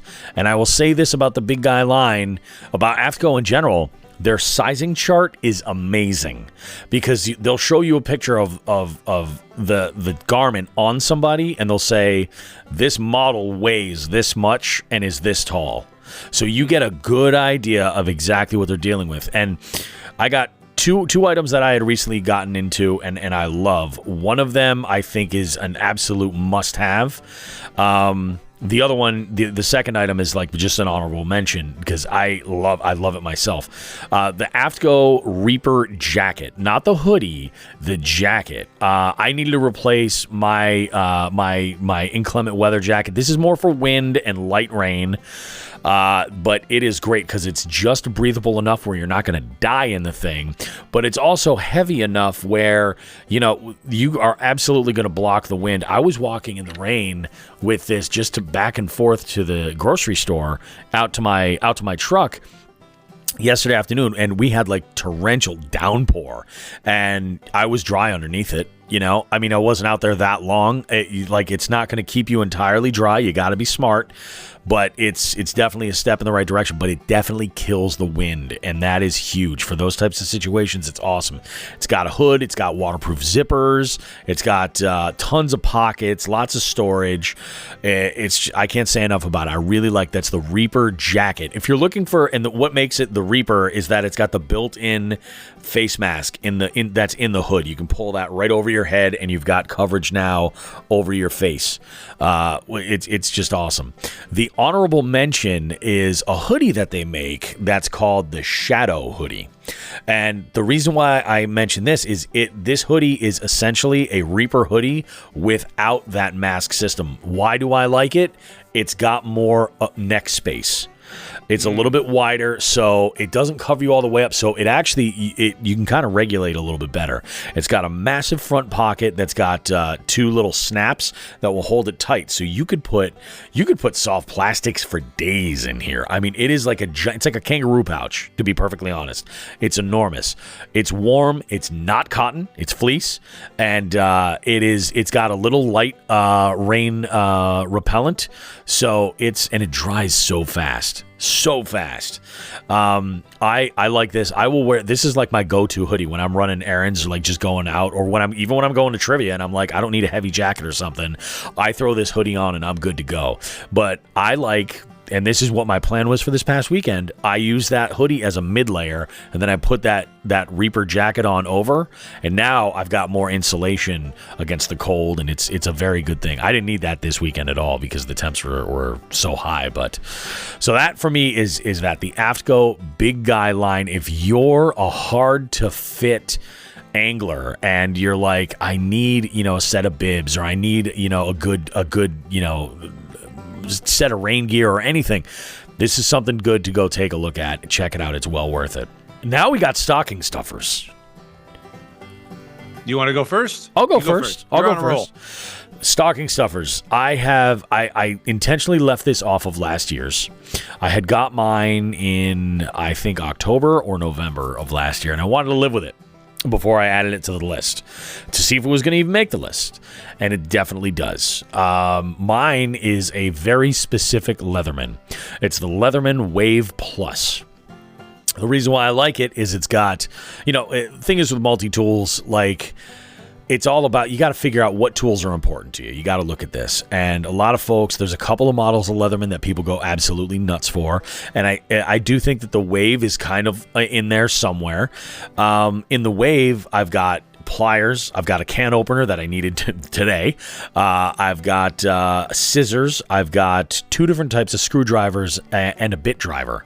I also went and I ordered the bits, the Leatherman bits that go with it. So I've got some Torx bits. I've got various different tools to change things up. I've got two different blades. I've got a serrated blade and a straight blade.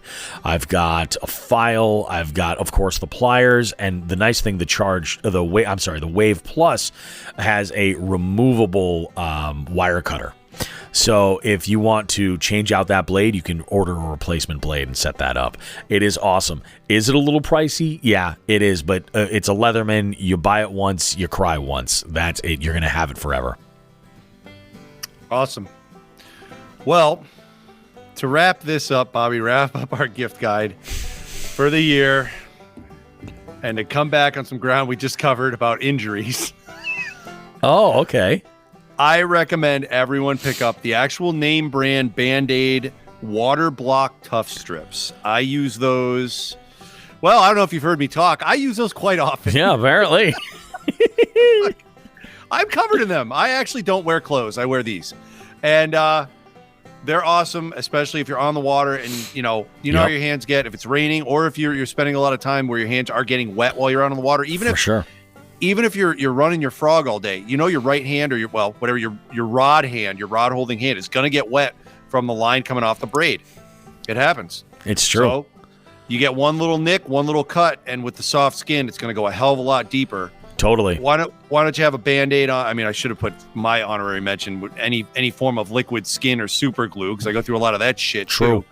But go ahead and wrap yourself up with one of these Band-Aid water block Tuff strips. They are badass, and you know what? They actually help if you're in a multi-day tournament or you've got multi-day fishing going on, and after day one you got some bass thumb, beat up. Day two you have no skin left. Put those on there, and you can still grip a fish because they're really, how do I put this? They're rough. They're abrasive on the outside. Oh, that's awesome. Like super smooth. So it's almost like cloth, and you can just grab the fish with those. Yep. You know, put them on, especially on your thumb. Little added bonus Shawn the Fisherman tip right there. Look at that. Fuck Look yeah. at that.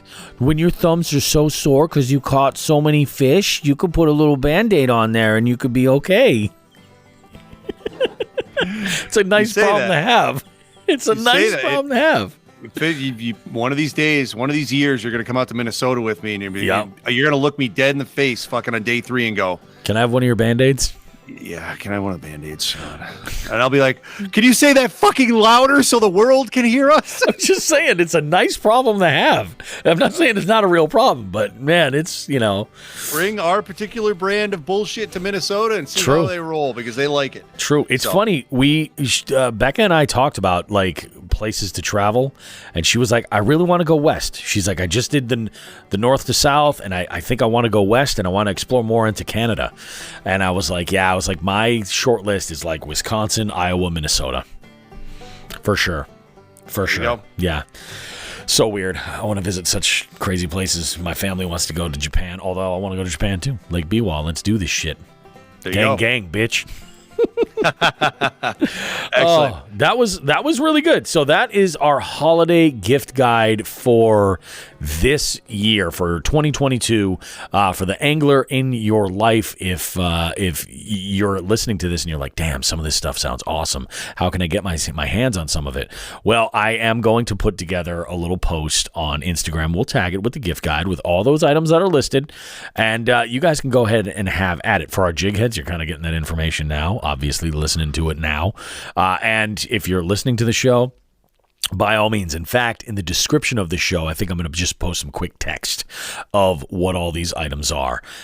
So you should go ahead and go for it. No, also, we're not getting a kickback for any of these. They're genuinely items that we're like, yes, these are things that we like, things that we use. We're trying to give you guys just real, like, honest to goodness info from our experiences so that you can make the best of it. But we are going to take a short break and get back to this with our Just the Tip segment, and we got a pretty good FTG. Both of these things extend from this last trip that I just completed today. So we'll see you guys in a bit after this quick message from Manscaped.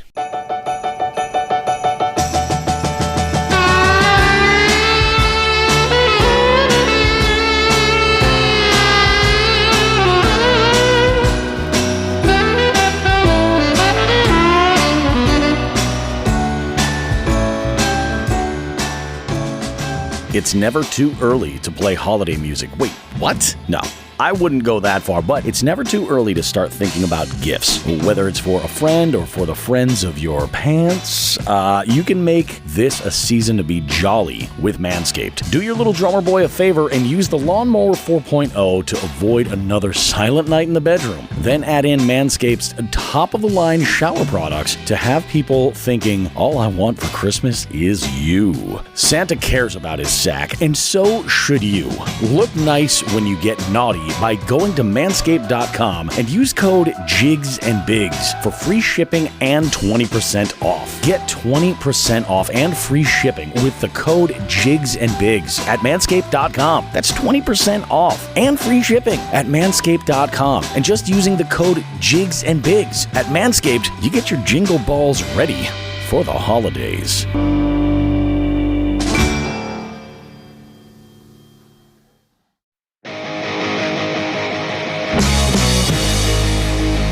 Jigs and Bigs wants to take a moment to say thank you to our partners for helping us continue to push the limits of our fishing adventures and bring you amazing long-form content. We want to thank Old Glory Outdoors in East Brookfield, Massachusetts. Old Glory has an amazing selection of fishing tackle, including 6th Sense, Guggen Baits, X-Zone Lures, Shimano, Daiwa, Lews, 13 Fishing, Arc Rods, and many more.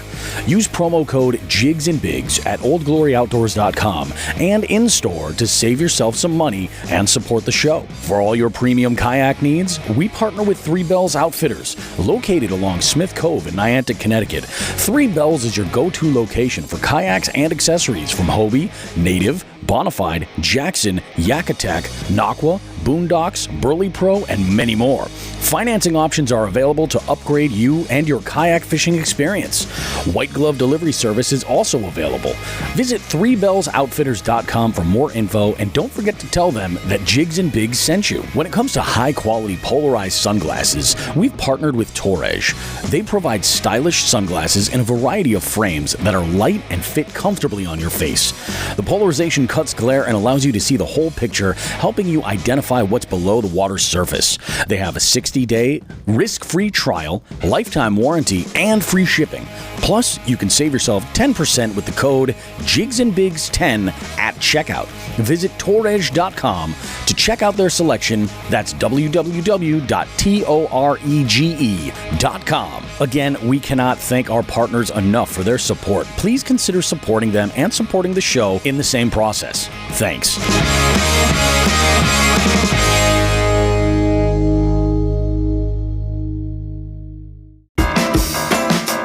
Bobby and Shawn now have a special presentation for us all.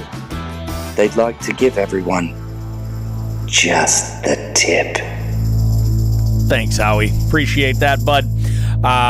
This week in Just the Tip, this is a little bit of like psychology here. I don't know that I've ever actually talked about this on the show. I may have. I feel like I talk about this a lot. But back in the day when I used to play music and I used to book shows and like organize events, there was a guy. And I know I've talked about this band before. There was a guy, his name's Mark Miloff, and he is a guitar player and a songwriter for a group called the Cannibal Ramblers out of Providence, Rhode Island. Great group, like very, very interesting. Mark would, we had a conversation one day at an event that we were both playing, and we had this conversation, and he somehow came up on risk taking. I think this is at a point where I was like, I think I got to quit my job, and I got to just work for myself full time, something like that. And he told me, he's like, I say this all the time to my students. I think he's a college professor as well. He's like, I say this all the time to some of my students that you got to play on the thin ice. That's where the biggest reward is. Now, I want to preface that by saying, no, in no way is Bobby Roastbeef telling you to go out on thin ice physically. Physics is real, and we don't want anybody to die on something that they confused as what we're telling. But what I'm talking about is like metaphorically, or like sort of what you want to do is get out of your comfort zone, is what that means, playing on the thin ice. Get out of where you're comfortable and you're safe, because where there's risk, there's generally the greatest rewards. So if I use this as an example this week, or I'm using this as the tip this week, because initially I'm like, with the fly fishing specifically, it's one of these things that I would love to go and try and do, but I don't know the area per se, or where I would necessarily be fishing, and I'm not, there's a lot of like, I'll just get around to it when I get around to it. This week, when I first met with Becca, she's like, I have literally no idea what we're doing. We're going to figure it out. We went over to Nate's place, and he was just like, look, the wind is crazy. Let's go ahead and just go over to this stream here. We'll try and get on some trout, because I think it's going to be great. And it was definitely the right move, because where we were deep in the woods after this trail, we were totally out of the wind. Like the trees were going crazy up top, but where we were down in the water, there was like no wind whatsoever. It was unbelievable. It was definitely the right move. But when you're talking about somebody who preaches about the rule of 120 and staying dry at all costs, and especially when you're in a situation where, yeah, I've got clothing packed for this outing, and I'm trying to do it as minimalist as possible and carry as much as be as light as I can. The last thing I wanted to do is take a risk and like get soaked, while I was out on the water while I was waiting around in the water. And I just said, fuck it, let's go do it. Let's just take a shot. So I was wearing some pretty high boots. I rolled up my jeans as up to the top of those boots, and I said a little prayer as we started to kind of like wade into the water. And I was cautious with where I was stepping, still like with the grace of Cocaine Bear, but cautious about where I was stepping, but also like more so saying yes, like, okay, yeah, we're going to go for this. We're going to go and try this. We're going to go and, and get out of our comfort zone of like, yeah, we're going to pond hop, like when I bank fish, that's what I like to do. I like to pond hop. And when, we realized that, because of the wind, that was really kind of going to suck for the most part. And, this would probably be the better move. I'm really glad that I did. You know what I mean? So if anything, if there's a technique, if there's something that you want to try, get out of your comfort zone. You might learn something about what you're doing, but more importantly, you might learn a little something about yourself. And that's a plus. Insert the more you know jingle now. And, to play on that, this is where I'm doing the same thing for, I think, about 2 years now with the salt. Yeah. Oh, yeah. Both from the shore and in a boat, because I'm very lucky that, we have a close confidant that can hold, and you too as well with this year. Yeah. Yeah. Absolutely. I was able to hold our hands through this with Nelson because it's a different ball game. You're going to be uncomfortable going out there. I was uncomfortable going out there the first time, and then I realized, okay, we can just do this, and I'm going to go out and catch stupid fucking fluke, and that's it. I'm good with that. Like, and that was my way of getting into it, getting a few easy fluke on the board, throwing a jig. Basically, you're drop shotting. Yeah, I mean, that's also a way that it'll come back and teach me that and build that skill that I don't have. Mm-hmm. We're gonna get into this. You know what, Bobby? I wanted to bring this up for just a tip, and I don't think I figured out the right way to phrase it. Mm-hmm. But I know how, like coaching basketball has affected my fishing. Yeah. Right. And vice versa. Over the years, how the two have complemented each other in the same way that, like I just mentioned, I basically learned to drop shot in the salt by stepping out of that freshwater box. Yeah. I feel a lot more confident with drop shotting because it's all we tend to do when we're, when the fish are on the bottom. That's a story for another day, or a tip for another day. But, you're right. Get out of your box and it'll benefit you.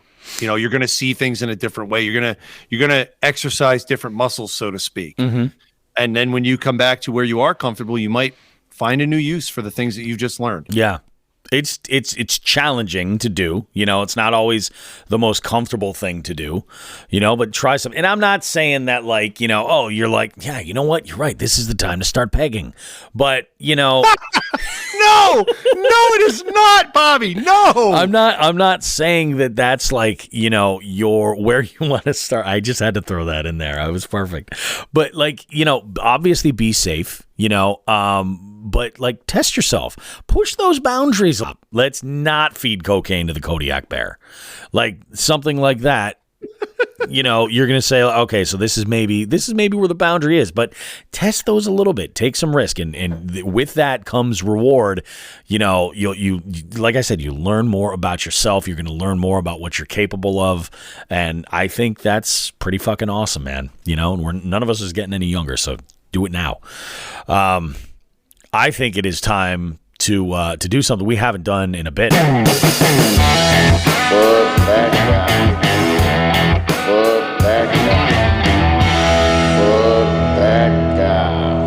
It's actually this week. It's not fuck that guy. It's fuck that group. Yeah. Fuck that group. So we had last night, Becca and I had called on a night after we had finished fishing, after we had finished recording the podcast segment. And I go I go over and I'm in bed and I am hearing like a bunch of cars coming down. And we're a little offset from the road, so there's not a whole lot going on, but there was occasionally like, you know, a vehicle here that would pop into this area. With the high winds and the rain, I was really surprised at that. I'm like, okay, there's nothing going on. There's nobody using the trail to walk or bike or anything like that. So I was like, what the hell's going on over here? So this must have been about 10:15, something like that. We started to hear this, and like I'd hear voices outside. And I'm like, all right. And I'm just trying to keep quiet so that nobody even realizes I'm there. They just see a parked car. That's what I'm looking for. And the way Becca and I had set up camp was at the far end of this parking lot.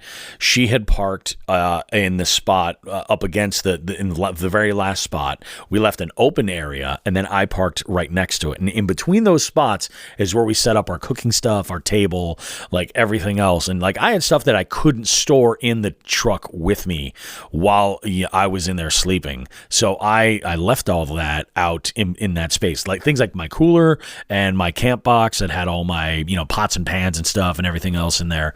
And the easy up tent that we ended up not using with the wind, I stored it under the truck. But you couldn't see any of that from the other side. So I was like, okay, I'm trying to just keep it like a very low profile so nobody even knows I'm even there. And I go and Becca texts me, and she was still awake. I figured she was sleeping through this thing. And she was like, she quote says, "These little fucks,"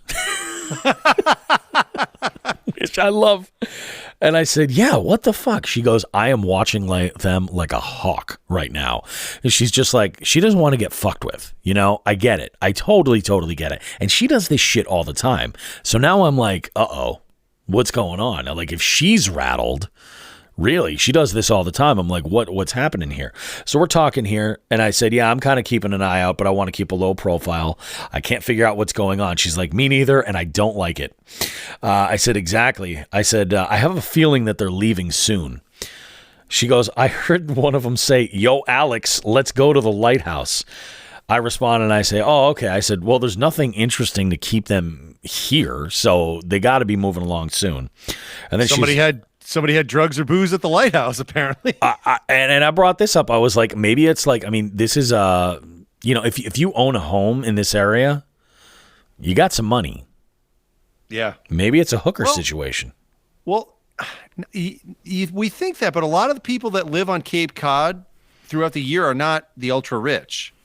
It's the people that are there that are working the hardware store, doing this, exactly, or doing that. You know, we don't know who. I mean, could have been rich people. Could have been. Been, you know? I'm just thinking that there was some prostitution involved, is what I was thinking. Maybe they were looking. That's what I'm thinking. That's what was going on at the lighthouse. That's what I'm thinking was at the lighthouse. She says, yeah. She goes, it's the storm. All the youngsters are out on Saturday night getting wild. I said, yeah, exactly. And then she goes, I just texted Nate and said that we might end up in his driveway if they come back. To which I'm thinking, I am not packing all this shit up now. I'm fucking staying right here. I said, no, they won't come back. And then we heard other cars come in afterwards. Now, the thing is with this group, there were like 4 or 5 cars. Now, I didn't know this until this morning, but Becca was actually like hanging out of her truck, like watching them. And I think she recorded them a little bit. So they may make an appearance in the video. I don't know how the quality is or what you can hear or anything like that, but they may make an appearance in her video because she's got this whole thing. There's a video of this whole journey. She was producing a video. So they might end up there, but at some point there were multiple people outside of cars, and like there was one guy like burning like donuts, and like it was almost like they were playing bumper cars. You know, but with real cars, like ridiculous. I'm like, what the fuck is even going on there? We were 17 once too. I know, that's the worst part. But the thing, the silver lining to this is that, remember I mentioned earlier how we had met that couple and we were having a conversation. They were so interested in Becca traveling all over the country and like, you know, doing all of these trips all over the place and doing it out of the back of a truck by herself. Like she says, she told them about, you know, these folks last night, and you know, I'm like twice Becca's age. But when Becca says essentially, "Get off my lawn, you whippersnappers," like, welcome to the club, Becca. Yep. She's officially old. Yep. She's officially old, man. It's awesome. But yeah, you're right though. We were all 17 once. You know, we did some stupid shit. Yeah. I might do some stupid shit routinely. Who knows? Tonight. Fuck Who it. knows? It could happen. It could absolutely happen. Let's see. What else do we have going on here? I need some Dothraki drums for. Oh, that's right. We do have some Dothraki-ness going. This is going to be the quickest. Well, I'm going to finish before the drums finish. You think so? Okay. That's all what. right. That's what he said. Okay. Have at it, Daddy. Oh yeah. All right. It is December. That means Nelson and I and all the other directors for MAKB have been hard at work. There's going to be some news coming up about the 2023 season. We just want to brace everybody. It's coming out. You're going to hear some news. It's going to be fantastic. We really should get Ken Wood on here. We haven't had Ken on in It's been a some while. time. It's been a hot minute. He should. Yeah. Well, let's shame him into coming on. I'll make sure I send him the link again, get him scheduled. But that's all. Just want to brace everybody. 2023 is going to be a crazy fucking year for MAKB, and if you want to fish regionally, EKF as well. That's all. Keep your ears open, folks. You were right. You absolutely. Wow. Teaser. I even wrote in the notes. That's impressive. Yep. Teaser in the notes. Teaser in the notes. I love it. So this shit's I can't believe this. First time we've ever done that without not finishing the whole track. Wow. Well, remember one time I finished it right as it ended? I stopped talking and then it was like boom. Yeah. Yeah. That was like some unicorn shit. That was wild. Nurnakern, shake and bake. I was listening to my Spotify Wrapped playlist this week, and I have a song that came up, and it reminded me of a story you had told me about, and it's by a group called Left Lane Cruiser, and it's called Shake and Bake. Yeah, it's great song. We might have used it. Oh shit! Look who's here, everybody. We got Ellie. Oh, bring it. Party just started. Party just started, man, and we're at segment freaking 3. She missed all of the poop talk earlier. Oh yeah, man. All that. But you know what though? That's the thing with Ellie. There's plenty of poop talk to be had. Yeah, plenty. No shortage at all. So I want to throw this out here, guys. We are not doing like a formal bait of the week episode, bait of the week segment this week, and here's why. My wife has. Like my wife is Christmas in my house. You know what I mean? I'm the Scrooge. She's, you know, Mrs. Claus, and it's unbelievable. Yet she still does enjoy judging homeowners' light displays in the holidays. Attempts at light displays. Disgusting attempts, if we're being honest here. No, but she really is Christmas. She really, really always gets into the holidays. I can remember our first Christmas, like, it's just wild. She loves doing advent calendars. And I didn't grow up doing advent calendars. She didn't grow up doing advent calendars. But she wanted to do advent calendars with the girls. She does advent calendars for the girls and the dogs. And then she started doing advent calendars for her. Like she'll have, like, I don't know if she's done the wine one yet, but there's a cheese advent calendar that she really likes. Actually, she's done 2 different cheese ones. This one I think is a bigger hit. And she's doing all this stuff. And I'm like, oh, that's awesome. This year, she made an advent calendar for your boy BRB. So she makes them? She doesn't purchase them? No. She mainly purchases them. for the most part. Like the cheese one, she put them together. But she was like, I want to do one for you, but I'm not 100% sure like what I should do with this. So I have an idea of kind of, after seeing like some of these items that have come through, it's pretty awesome. So the last 4 items, because we're recording this and it's the 4th of December. Yeah. The items were... 2 of them were lures, were baits. One of them is an interesting jig called the zero gravity jig. The other one is a hybrid buzz toad buzz bait sort of combination of terminal tackle and plastics. It's just interesting. And then I opened up this little tiny jar of like spicy mustard. And today was a beef summer sausage.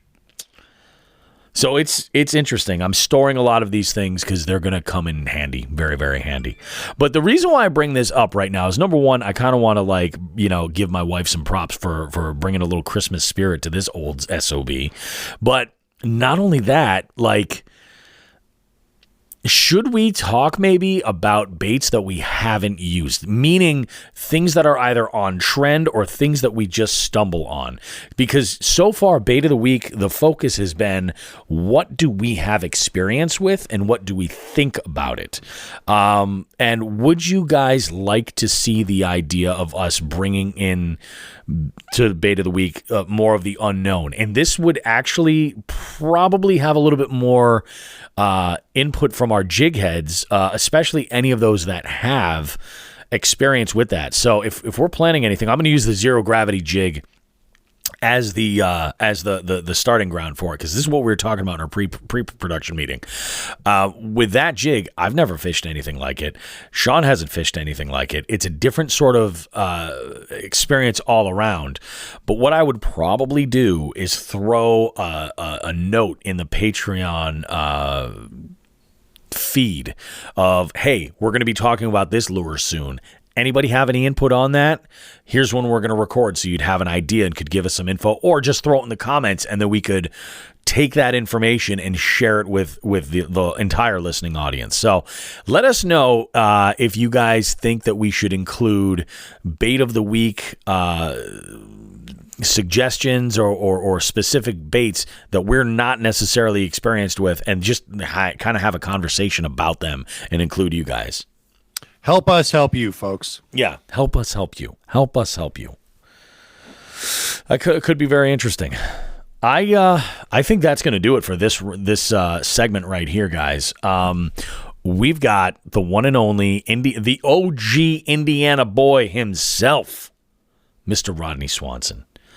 Rod and Re-Rod Outdoors. They're on Instagram, and this interview is long overdue. It was a great conversation, and you guys should check it out. That is coming up next. We will be back with a little wrap-up of the entire show, guys. We will see you in a jiff.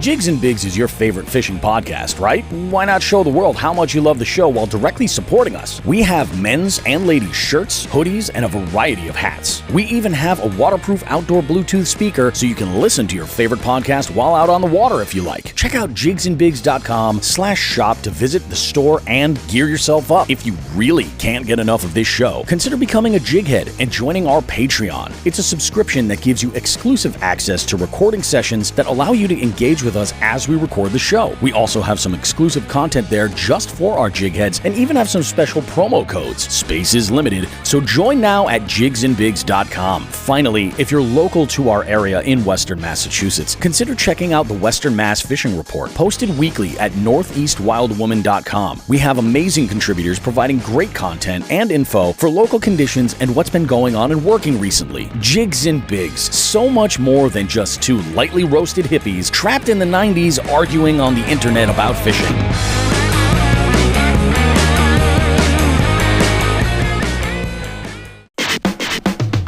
Alrighty, guys. Bobby Roast Beef here for another Jigs and Bigs interview segment. These are my favorite segments. I love talking to all kinds of people and learning all about their fish stories and all this kind of stuff. And today we've got one that is like way, way overdue. I feel like we set one of these up before and it didn't work out, but I got the one and only R&R Outdoors, Rodney Swanson, the original Indiana boy, on the line right now. How we doing, Rodney? How are you, man? I'm doing great. How you doing, Bobby? I'm doing okay, man. I got we were talking before I started rolling about the weather over here, and we got some real cold weather that's been rolling in. Tonight has it's a lower low than we've seen in like probably the last week, and I think it had a little effect on my trivia night tonight. It was folks that came in were bundled up a little extra, and this is a new bar, so like they're trying to get their HVAC system dialed in, so they've got a heater right over the door, and then they've got these air conditioning vents that are just blowing like cooler air all over the place. I'm like, I don't even know what's going on. I'm going to get a cold. Let's get moving here, guys. Let's go ahead and jump right into it, though, dude. Like, I know, I mean, we've obviously had a little chance to kind of get to know each other through the Hookset Hoodlums, pro staff chat. And obviously, like this you were up in Massachusetts for the last Hoodlum Fest, which was awesome. And now we're doing this interview. So let's start at the beginning. Let's talk about your relationship with the outdoors. I'm a sucker for an origin story. Tell me about how it was that you kind of developed your passion for the outdoors as a whole. How did it come to be? Oh man, it's going to start just like every other one. It's always, it all boils down to pretty much our grandfathers. And as a kid, my grandparents, they lived on a lake, and I can remember my grandpa and my great grandpa always out in this little channel, always fishing. And as a kid, just kind of going, and probably not even really fishing too much, but just going out and hanging out with them, and getting to hear their stories when they would talk. That was always the big thing. Was if you were out fishing with my grandpas, you didn't talk. It didn't want to scare the fish off. That kind of thing. For sure.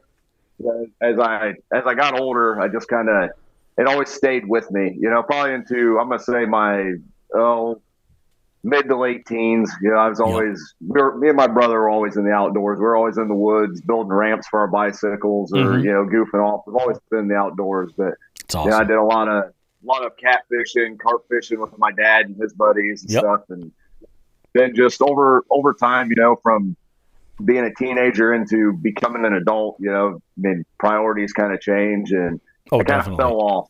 I like, not gonna say I left it behind, but it just didn't become. Nothing in the outdoors really became a priority. It was work and that kind of thing. And then I kind of ran through some hiccups in life, and life kind of threw a few curveballs at me. And I decided, at that time, my son, Rerod, he was maybe 2.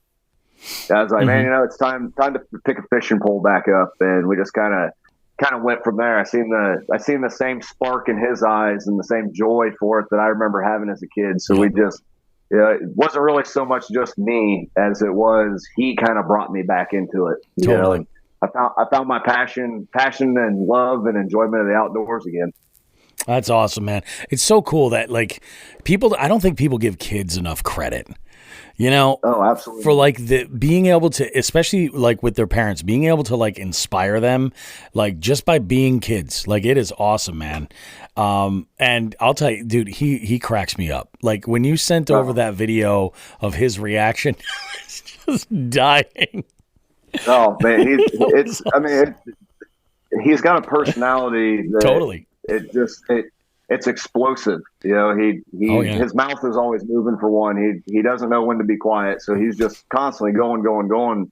And his personality just kind of fuels me. He's a sponge. He hears and absorbs everything that I tell him. Just like any other kid, but he just, his personality has kind of, and he's even came into like Wild Bill, I think, has even said that he is the official member of the Hookset Hoodlums. I'm just the one that got tagged along. Yeah. That's right. I remember that. That's awesome, man. It's amazing how a child can reignite a flame of a passion that you had in the past. Just just by their attitude and their willingness to learn and, you know, kind of just drag you along. There's days that I've sat around and, oh man, I don't want to go out and, you know, do any fishing or go walking through the woods or something. He just kind of hounds and hounds and hounds. And finally I'm like, you know what, man, let's go. And then by the time I'm out there, we're out there for 3-4 hours, and I'm so thankful that he talked me off the couch. You know, you need that. That is true, man. That is awesome. Let's talk about, as far as your preferences when you're out fishing, like what's the time of year? What's the season like where you feel like you're most comfortable? Like and I used to ask this question mainly about like the creature comforts. I want to know that, but I also want to know like what is the point or what time of year is it where you have the most confidence? Well, honestly, just being in the ag industry, my spring, probably beginning of spring all the way till August. You know, so I lose the big money shot time of the year for fishing. But I'm very comfortable in, you know, once weather starts to kind of turn up a little bit, I'm not going to call it official shorts and cutoff weather, but you know, you go winter, 60 degrees in the winter is different from 60 degrees in the springtime. 100%. You know, that, so like once you start getting that kind of the warmth in the air right at the beginning of the year, man, that's my bread and butter. I absolutely love that time of year when kind of everything starts to wake up a little bit. Yeah, 100%. I mean, you know, they say that if you're going to catch a PB, if you're going to break a record, that's the time that you're going to do it. I believe it. I feel like there's also like an excitement in the air too, you know, because it's like, it's a new season, you know, it's like, oh, we're just kind of getting, especially when you have like a real winter, like where, you know, the ice is coming off these bodies of water and you're just like, yes, let's go and do this. We see it in the podcast. We see it with our listens. There's a major spike right before we get to like, it's sometime around March. We see a big spike usually. I am 100%. You just kind of gave me the golden month right there. Cause I can't tell you how many tackle boxes that I have laying around that have March labels on them. Oh yeah. Where you know, like I comes into that spring and I'm like, all right, man, I'm gonna get all my ducks in a row this year. You know, all my shit's gonna be together. I can just grab it and go. You know, and I've got. I bet I have a dozen just hard boxes that have baits for March. You know, then April comes along and now I'm busy out in the fields and it just kind of fades off. And then by the time fall comes around, I'm kind of back to using that same March tackle box again. You know? So. No, it makes sense. I absolutely agree with you though, that like, I mean, we sit around and we're all, especially us here in the snow belt, you know, the people that actually get winter, you know, instead of your California and your Southerners and all that stuff, you know, we sit around, we're antsy and we've listened to all the podcasts and watched all the YouTube stuff. And then by the time that ice, once we have open water, there's like nothing that's going to stop anybody. You know, we're just, it's game on at that point. I just got a DM over here that came in and you mentioned before, I got a DM here from Scuba Steve. You mentioned before that you're in the ag business, which I think is one of the most commendable career choices like ever. Like, because I'm a firm believer, no farms, no fucking food, people. This is a big deal. Absolutely. Thank a farmer, seriously. Yeah. But and we're kind of the unsung. I don't even want to say heroes because we're the behind the scenes guy, you know, we're the ones, you know, everybody sees the farmer and they think the guy out picking corn or picking beans, you know, but we're the fertilizer guys out front, you know, that make sure that the ground has the nutrients to the actual grow team. That food. Yeah. Absolutely right. But Steve, he sent me a question over here, and I'm curious. He says, "Call Rodney a cob gobbler for me. What exactly is a cob gobbler?" Well, I'm gonna have to guess and say it all stems from our team chat with everybody thinking I just have this amazing love for corn. And that's the thing, they're mistaken. I know a thing or two about corn, but of course, but come on, we're talking Indiana, not Nebraska. There's a difference. You know what I mean? I don't think there's anybody on the team that's from Nebraska. No, I don't I think so. I think as far as we come from the ag world, I'm pretty sure I'm about it. Yeah, pretty much. Yeah, I mean we've got Josh up in Wisconsin, but he's all Yep. about cheese, so that's a whole different part of the Nothing ag. wrong with that. Cheese and those damn Yoopers. No, that's Michigan. That's Michigan. That's something different. Yeah, that's Michigan. Yeah. Oh, my goodness. I am working so hard to try to get around this amazing country and fish everywhere. I find that just last week I started plotting and planning a trip to Chickamauga with one of my homies, and I'm going to drag him kicking and screaming because I don't know what it is. He just doesn't want to deal with the headache from his wife. I think about it, and I'm like, bro, you have earned this trip. Trust me. Come on. Yeah. This is going to be so good. And, all of these places, I plan on getting out there and just having the experience. The trip that we did with Lockwood totally inspired me. Totally inspired me. I love that motherfucker so much. He is such a good dude. He's been on me for 3 years, I think. Probably not, maybe not quite 3 or 2 years, something like that. Because we came into Hookset with the Hoodlums at the same time. I think both of us came. We kind of got talking back and forth, and hey, he's been on me ever since then. He's like, bring Rerod, come out here, and it just nothing's really kind of lined up. And then, man, when we came out and for Hoodlum Fest. Yeah, just to actually get to truly meet you guys. I'm like, exactly. Cody, I'm coming out, man. I got to get out there. Yeah, the timing might not be perfect, and but I got to get out there and fish with that, man. It's well worth the effort to put in to make it happen. It is freaking awesome. Let's get back to some of these questions here. As far as now, you're a local boy. You've grown up in that same area. Yep, born and raised. I left and came back again. And you've fished a lot of those bodies of water. Where's your preference? Are you one of these guys that's you're a river rat? You're I need current. I just need it. Or are you more about pond hopping or breaking down almost a body of water that you could just make a career or a lifetime out of? Well, around here, especially local to me, we've got a lot of reservoirs around here. Oh, okay. And with the reservoirs comes big campgrounds, and it's just for kayak fishing. It's not real suitable. I mean, off the spillways into the rivers, all of our reservoirs have crappie like crazy around here. Oh yeah. But then our lakes, and I'm talking local. When I say local, probably 30 miles from home, is what I consider local. Yeah, that makes sense. They're nothing huge. My bodies of water, they're all kind of maybe a couple hundred acres, something like that. And that would be huge. But my absolute favorite has to be pond hopping. Yeah. Just because I think that's where my roots are. Mm-hmm.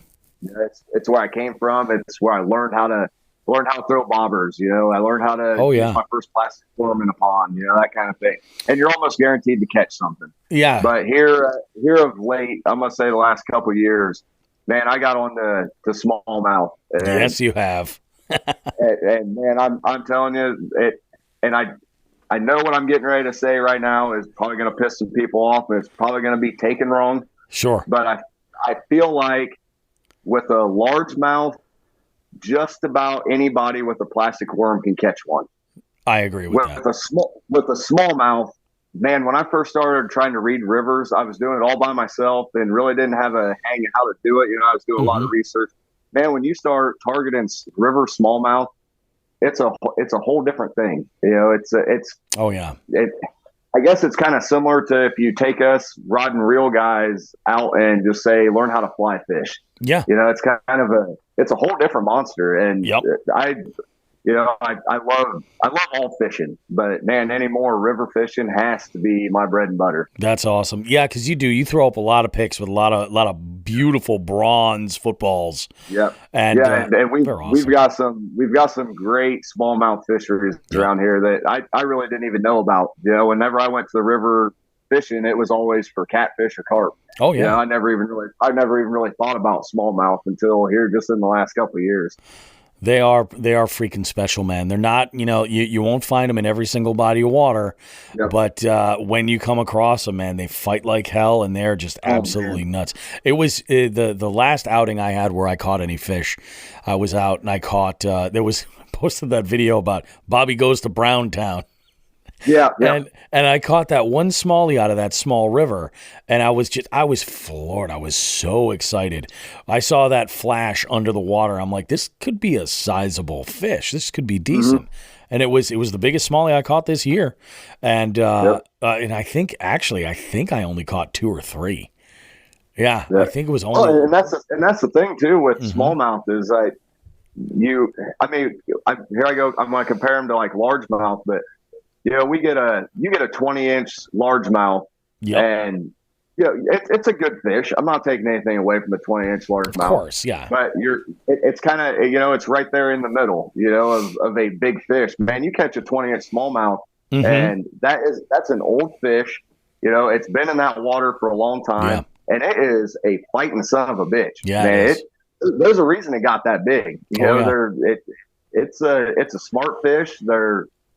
They're very aggressive, and it's probably the closest thing you can get to having a freight train hit a Rodney. I did that interview with Alex Rudd, and he was telling me one of his stories. He was out on I forget what lake it was, up in the Great Lakes, and he was fishing, and this was like right as the smallie spawn was actually just starting to happen. It was totally just by chance they were in the right spot at the right time where all these big smallmouth were coming up out of the depths and coming up into the shallows and making these beds.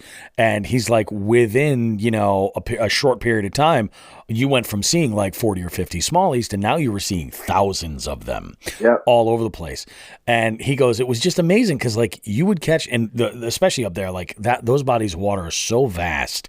And he says to catch one of these fish, and I forget who it was that he said had tipped him off to this, but he said the likelihood that fish has never seen a human being before is unbelievably high. And when you think about that is just awesome. It's so unbelievable.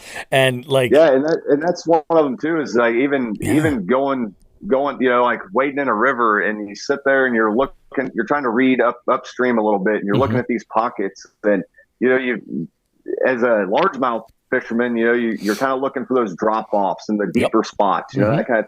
But man, when you're in a river, these 18, 19, 20-inch smallmouth, they could be in a puddle, that's half an inch deep, and they're just up in there. So you've got to rewire your brain to how you approach the water.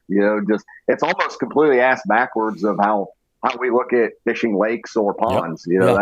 It's a whole different beast. Yeah, it really is. And I'm slowly. I feel like I've just kind of tapped the tip of that iceberg of river fishing to really start to like not even understand it, because I don't feel like I understand it, but I certainly appreciate it. And I feel like that's a really good start to develop some more information and stuff like that. Where are you as far as like confidence baits? Like what's your short list of baits that you if you got to get it done, you can do it with these baits? I'm going to say any kind of plastic worm. Yep. For sure. No matter how hard I try to make myself a power fisherman. I always go right back to my finesse stuff. And I'm going to say here in the last year, probably I've started I've always used Ned rigs. I've never been a Ned rig hater or anything. It's the ultimate finesse bait, but I've kind of started to focus more on that, and instead of trying different techniques with it, instead of just sitting there dead sticking it, kind of sometimes almost playing it like a jig, just the Ned rig's just kind of something wild, and you can do that with your stick baits too, your little plastic worms. Everybody kind of gets in that little box, and they don't want to get out of it. But hell, man, throw a wacky rig hook in the nose with the weight on the ass end of that. If it catches fish, it catches fish. Yeah, exactly. A little ingenuity never hurt anybody. Exactly.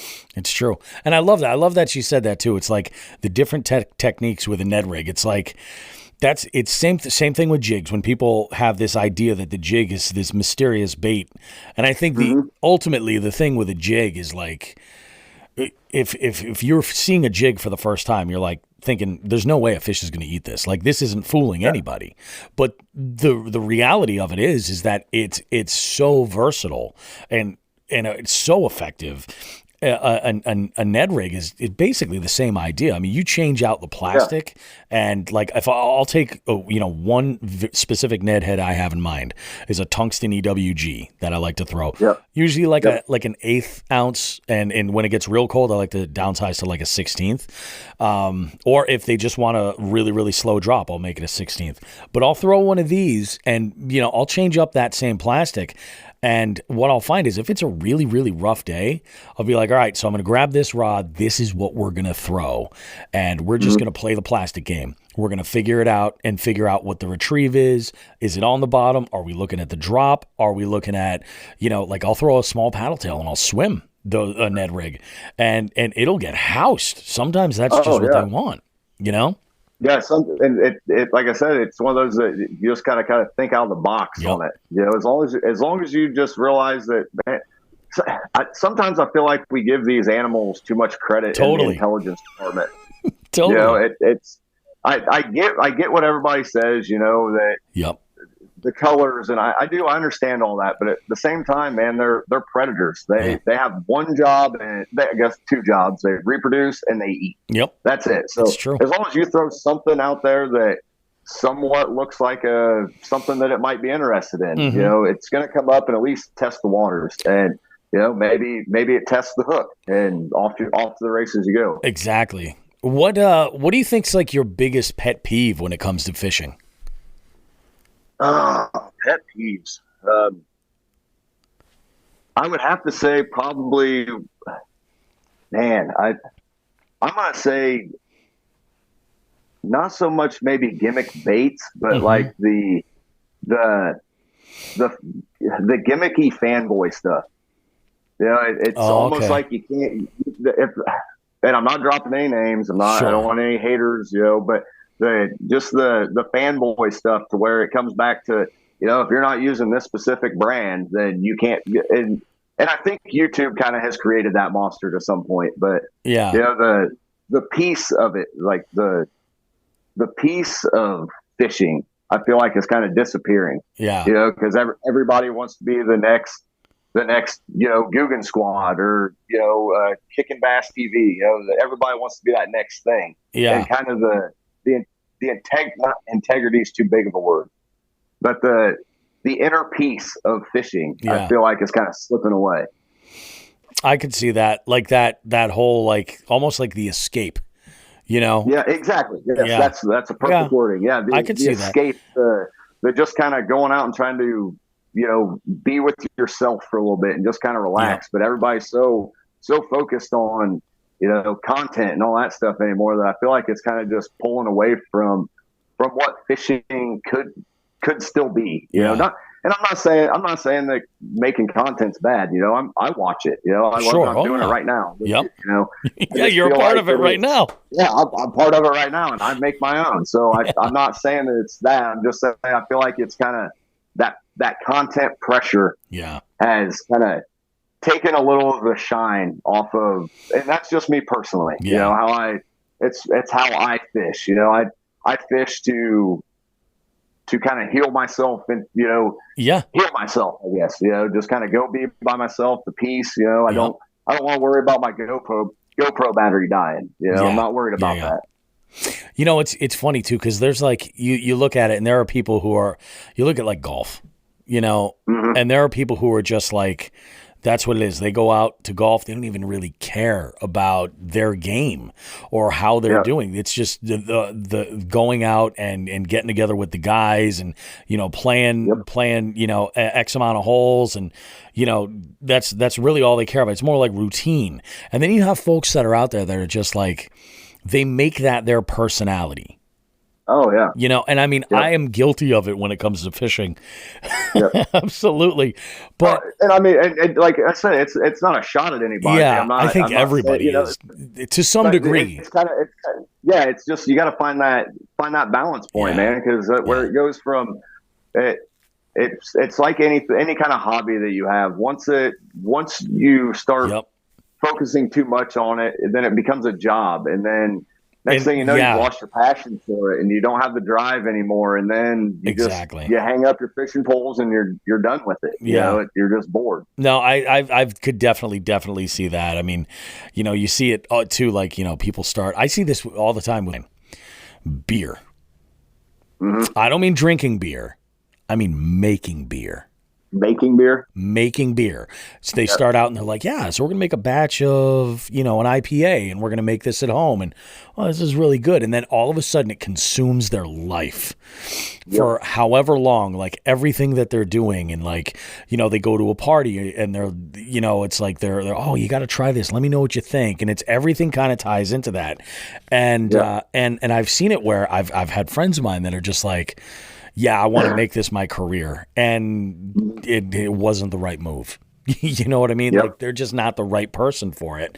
And it was just, it's crazy. I see it like, I mean, it doesn't matter what the activity. I totally understand what you're saying, you know? Yeah, and I don't want anybody listening to this, you know, to think that was some kind of shot at anybody. You know, I wasn't, it was just anymore. It seems like that, what you asked, like a pet peeve, you know? It's just oh, no, I hear it is, you know, it's, I enjoy. We all enjoy fishing for different reasons. Exactly. You know, we all do it for different reasons, and that could be somebody's reason. It's just one that I kind of look at, and I'm like, man, that you just took an enjoyable hobby and you turned it into a job, and I've already got one of those. Yeah, exactly. I don't want another one.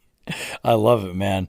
The thing I love the most about fishing is that sense of community, like the fellowship that goes along with it and everything. Like, that's part of the thing that makes like stuff like Hoodlum Fest and like when we did the OGO Invitational and like even just that little get together with the bomb challenge, like those like stupid little get togethers that like it's that community that goes along with it. I think it's awesome. So, you know, given that, you know, there's so much community and everything with that, they can make or break a day of fishing, you know? What would you say are like the top 3 people that you would love to fish with? Oh man. This is probably going to be a real quick one. Yep. Jacob Wheeler, Dustin Connell, and, oh man, it's always going to be a toss up, but I got to go with Mark Daniels Jr. Awesome, man. I mean, it's Jacob Wheeler. He's an Indiana boy. So, you know, and his career has he's amazing. You know, a lot of people hate on him, but he's absolutely awesome at what he does. Dustin Connell, DC. I mean, he's blowing up DC this year. He is now. I mean, he was always kind of a Scottie Pippen to Jacob Wheeler, you know. Now this year he's just blowing up, man. That dude's cashing checks like crazy. That's awesome. Yeah, he's just So there would be my 3 people, no question. Definitely. What do you think? What is it that you're normally listening to get hyped up on the way to the lake? No, man, I'm so over the board with like music. This is why I love this question, because I'm the same way. Yeah, I mean, it's kind of just I don't know, man. Anything Five Finger Death Punch will get me going, you know. But I'm also your old school country kid from the '90s, so you know, I can get down on some Randy Travis and Garth Brooks, you know. So it's all about what kind of mood I'm in, you know. Dude, hands down, Randy Travis is a Higher Class of Losers, one of the best country songs ever written. Oh man, do not even get me going on that one. That song, that might as well be my entrance music. That's anywhere I go. That hands down my favorite Randy Travis song of all time. I think I'm going to say it now, and I'm going to do my best to remember. That's the song we got to use for the end of this episode. That's perfect. That's perfect. awesome. And you can throw it in there as the Easter egg. That's like in the minute or 7th hour or whatever, you know, where if you don't listen to the end of Digs and Digs for the 4 hours of just dead noise, you don't catch it. I love it, man. I love it. What's your goal for fishing? Like, ultimately, like, where would you like to see it take you? I know you mentioned you do make some content. You're talented with it. The stuff that you make is awesome and it looks great. Do you want to move into competitive angling at all? Do you want to do it more for recreation? Like, where would you like to see it go in like 5 years or so? I always I've had a real drive to kind of to enter more tournaments, that kind of thing. But unless it's way into the year, into the season stuff, with my job, it's just kind of, so I almost kind of want to have one of those like ability to where if I happen to get rained out on a weekend, I can go jump in a tournament. So I like the kayak building side of it, so I like to have that tournament rig, but more for leisure, and if a tournament pops up, I'd like to jump in one. Let's talk a little bit about your kayak modification skill set with like 3D printing and stuff. Tell me a little bit about where that came, because it just seemed like out of the blue, you were creating like some awesome parts that there was a demand for. Well, it was actually kind of weird because I bet you I had this 3D printer sitting in the box, never took it out maybe for 2 years. I got everything for it, and it was one of those. I'm just a knick-knacker, I love always doing silly stuff, and it's kind of back to our hobbies turn into jobs, and then you kind of quit doing them, that kind of thing. I got a hold of Delirious Angler. We kind of got to talking about some stuff, and I was like, hey, man, I have this 3D printer sitting in this box over in the corner, and I've never got it out. I don't even know how to use it, nothing. So I fired up the YouTube machine and, started watching some tutorials on software and how to design stuff. And man, it was just off the races, kind of, well, man, this machine is wild. Like, if I can draw it on a piece of paper and put some measurements to it, I hit print and this thing builds it. It's been pretty wild. It's nuts. It is crazy, some of the stuff that comes out there. I feel like the 3D printer has become what like whittling was to like our grandparents. Yes. It really is. My wife's grandfather on her father's side was really into wood carving. And I remember when I first met him, this is years ago, he gave me this little wood carved outhouse. And I don't know if he was trying to send me a message or I don't know what the meaning was, but I still have it somewhere. It's floating around here somewhere. And I was just like, and then, I feel like 3D printing kind of scratches that same itch just to create something, and that's the whole thing. That's what humans want. The open source share stuff that is online for it. I mean, if you just go into Google and just type something 3D model, anything you want 3D model, man, it's going to bring up all this stuff, and it might not be exactly what you're looking for, but if you've got some kind of, and I'm no engineer, I have zero background in CAD or any of that stuff. It's pretty much just as long as I can visually see something, I'll just tinker with it, and maybe it works, maybe it doesn't, And it has been an awesome project, a toy for me to have in the house, especially like with the boy. He loves, I'll make him toys for his bedroom, just That's little awesome. stupid stuff. So he enjoys it. I enjoy it. It's a good stress reliever. Definitely. That's so cool. What do you think you would say your favorite chicken joint is? And by that, I'm talking about a chicken restaurant that is either in a gas station or has a drive-through. Chester's, that's OG right there. Yep, Chester's chicken. We have a gas station that's local to us that just opened a Chester's in it for the first time.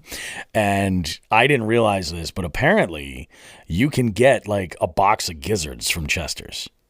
Yeah. Yep. And I don't mess with any of the innards of an animal, but I mean, maybe one day if I'm real hungry. But there you go. I've been in that spot where I've got to eat an organ to survive. So. But yeah, I mean, man, my family, they love the gizzards and livers and hearts and all that, beaks and feet and all that, man. I'm just like, give me a breast, some wings, and I'm happy. Yeah, exactly. Give me a breast or a thigh. I'm good. I'm good.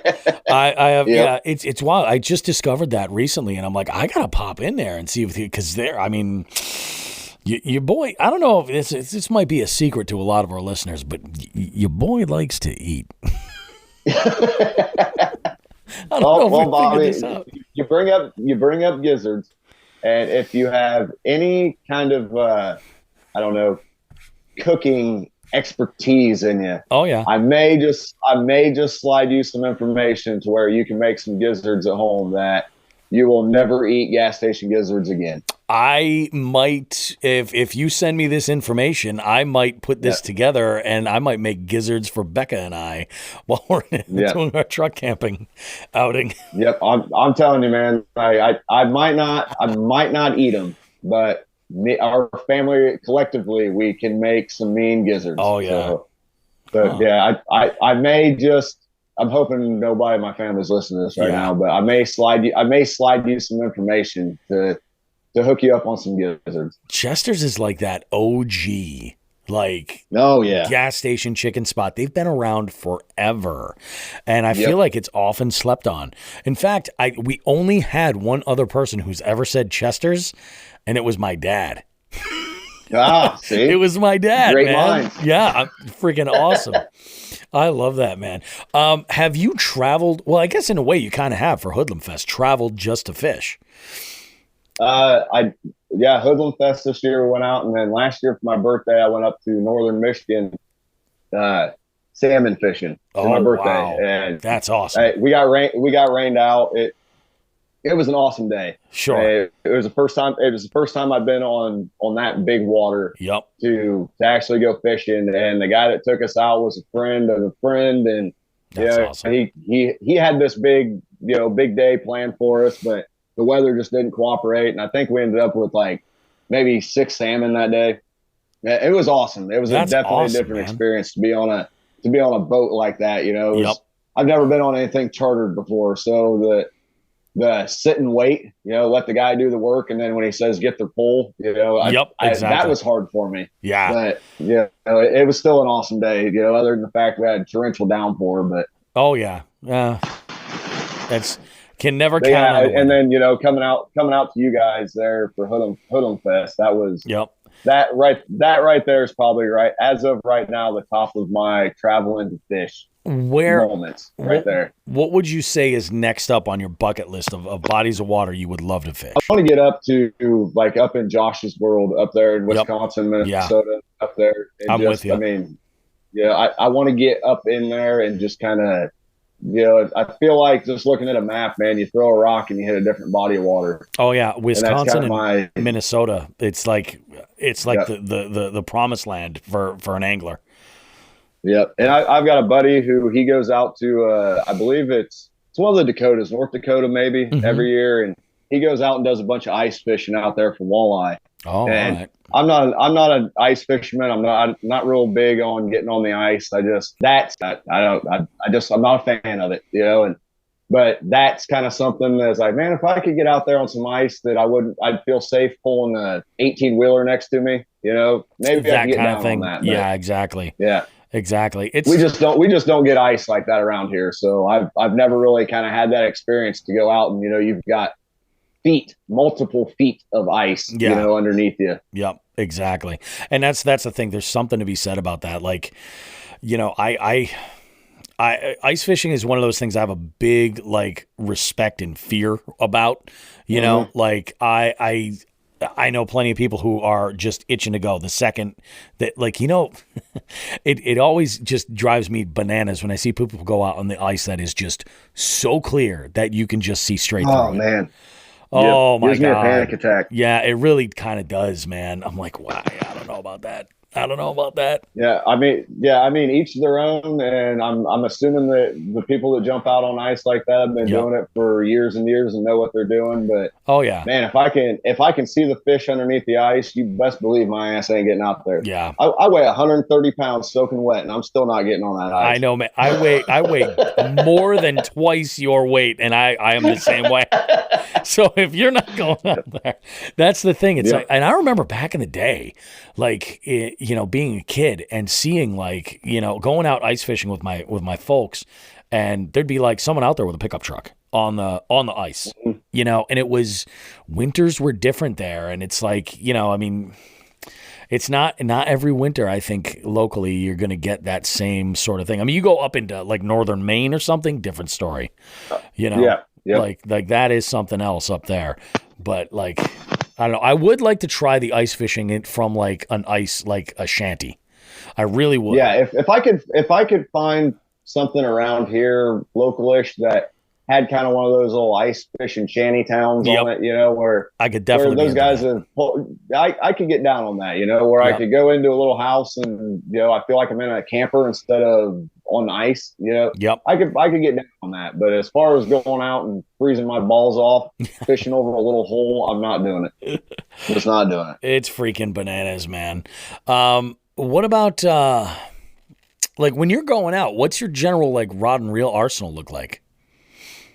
I usually always take two bait casters. I'm a budget fisherman to the core, man. Like, I mean, if I can get it at Walmart, that's what I fish with. You know, exactly. I'm gonna throw it in the bed. I'm gonna throw it in the bed of my truck. I hit a pond, you know, and then I'm in a downpour and I might forget it's back there, you know. So I don't need a $300 reel sitting in the bed of my truck getting rained on for a week. Yeah, you know? Exactly. Yeah, you know, I rock a lot of Abu Garcia, like their Black Max, that combo from Walmart. Man, that's my go-to. All the time. I absolutely love it. I picked up their newest combo. Is it a Vengeance? Maybe. I'm starting to like it. It's a little faster on the tip than I kind of like, but it's got the length that I enjoy. But other than that, man, I'm a spinning reel guy too. But that's like I said, it comes back to me being a slow kind of finesse fisher. You know, so I like my open reels. You know, it's funny, man. Those Vengeance rods, I still have a couple of them that I have around. Like I've got I've got a couple of 7.6 heavies, and I've got a bunch of medium heavy rods, and you know, I mean, they're solid. Like there's you know, they're 100%. I will tell you also, like I have two Black Maxes, older ones, lying around, and then when I was looking around for reels, I couldn't find a Black Max, and I found an Abu Pro Max, which it's a 7-speed reel. It's one of my favorite reels. It's absolutely no bullshit. It's one of my favorite reels. I think it's like a $79 reel. And I remember when I first those are my favorites. Yeah. It's like, and you know, if you maintain them, they'll last quite a while, you know. And the nice thing is, and when I say like I'm a budget fisherman, and all that, I completely understand that. You know, you can go out and buy a $200 reel, and I can go out and buy a $20 reel, but I'm gonna buy that $20 reel 10 times. Yeah, and now I'm at a $200 reel. You know what I mean? Like, and you're still on the original one. Yeah, so I do understand it, but there are some of them, man, that people sleep on. Oh, for sure. They're built very well. Yep. Oh yeah, absolutely. I just recently bought a couple of rods, travel rods, telescopic rods from Cast King, and you know, I mean, they're not ideal for everything, but you know, when like I'm planning on doing some traveling, and I can't, you know, like if I have to fly, that's what I'm planning on taking with me. They'll get the job done. You know, but I mean, for telescopic, like they're pretty solid. I've caught actually quite a few fish on both of them. Yeah, me and the boy, we were actually out. Maybe it was in Walmart the other day or something, walking around, and I seen I think it's Proficiency. I think that they make this itty bitty little push button caster that it's a telescopic, and I don't even know if that thing's 20 inches completely pulled out. And I told him, I was like, hey man, I was like, Christmas is coming up. I was like, I could use one of these for my machine at work, because my machines, my trucks and stuff at work, man, there's always a fishing pole in them. Oh, so instead of having to break down my Shakespeare $20 Shakespeare combo, you know, just throw that in there, man. I'll pack it in my lunchbox and off I go. There you go. That's a great way to do it, man. That's awesome. I love that. Let's talk as far as fishing stories go. This is like the cornerstone of what Jigs and Bigs is all about. What I'm looking for from you, Rod, is 2 stories. One is like that story that, like, if you're at an event with some folks and they find out you fish, it's the story you're going to share. Like the one that you're most proud of, the one you're like, oh, you got to hear this. And then the other one I want to know is like that biggest... Because everybody's got plenty of those. The hardest thing is whittling down what story to share. Oh man, yeah. And see, I should have done. I knew this question was coming too, and I'm pretty sure everybody says this. And we should have done some homework on here. Should have been thinking about this one. Oh yeah, it's tough, you know. Yeah, because I'm pretty sure. Like, I mean, everybody goes with that big fish, but Yeah. I'm more of the sentimental guy, like, Oh yeah, there's nothing wrong with that. As far as one of my favorite fishing stories kind of goes, is like, I can remember, I think it was like in the late 90s, went down to Cape Coral, Fort Myers to my aunt and uncle's for Christmas. Mm-hmm. And my uncle had taken me and dad out onto the Gulf, and that was the first time I'd been on any like real water. And, we got up bright and early that morning, stopped at some little gas station and paid like $2 for 15 pounds of shrimp, and off we went. Yeah. And I remember just casting all day, we're all sunburnt, not catching a damn thing. I remember my dad finally got on this fish, and he's just reeling it in. And this fish gets right up to the water, just about ready to break the water, and the line snapped. Yeah, I remember, hell, I was probably 10, 11 years old, something like that. I remember my heart dropping, like, oh, man, Dad, we didn't, we've been out here all day. We haven't got it. He goes, no, we got it. And I was like, well, it ain't even, he goes, Rodney, that fish came up, and it smiled at me, and I seen its teeth. We got that fish. Fair enough. He's like, man, we ain't in Indiana anymore. That's awesome. Whatever I just pulled up from there had teeth. We caught it. We're going to call that good. But... It's true, but man, as far as my biggest downer moment, I really don't know. I really don't know as if I have a true just bummer moment when I've been out fishing. Oh yeah, I've had bad. You've had bad days for sure. But just But when I honestly think you stumped me on that one. Wow, it's tough because it's like you have to kind of like qualify all of these things that you've encountered, like the oh shit or the I forgot this or those types of things, and it is. I guess my biggest one kind of would be the fact that I traveled 850 miles out to you guys and fished for 2 days on 2 different lakes, and I didn't catch one goddamn fish. I had a feeling you were going to throw that one out there. That could be, I guess, my biggest bummer, but that is the most expensive skunk ever. My God, man, you ain't got to tell me about it. I mean, it's like, it's a risk that you take. That was a shitty day.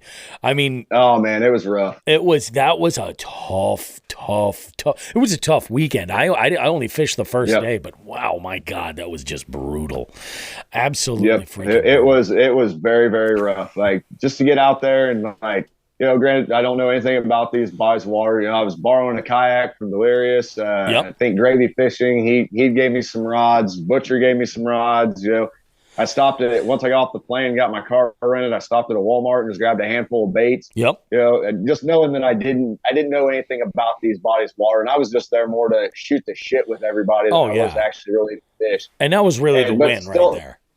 Oh yeah. But to sit out there for I fished for 2 full days. Yeah. Like 16 hours of fishing. Hours. Those were 2 work days. 16 hours of casting, and I didn't catch nothing, Bobby. I mean, I didn't catch a buzz until I got back to town. I got back to where we were staying at.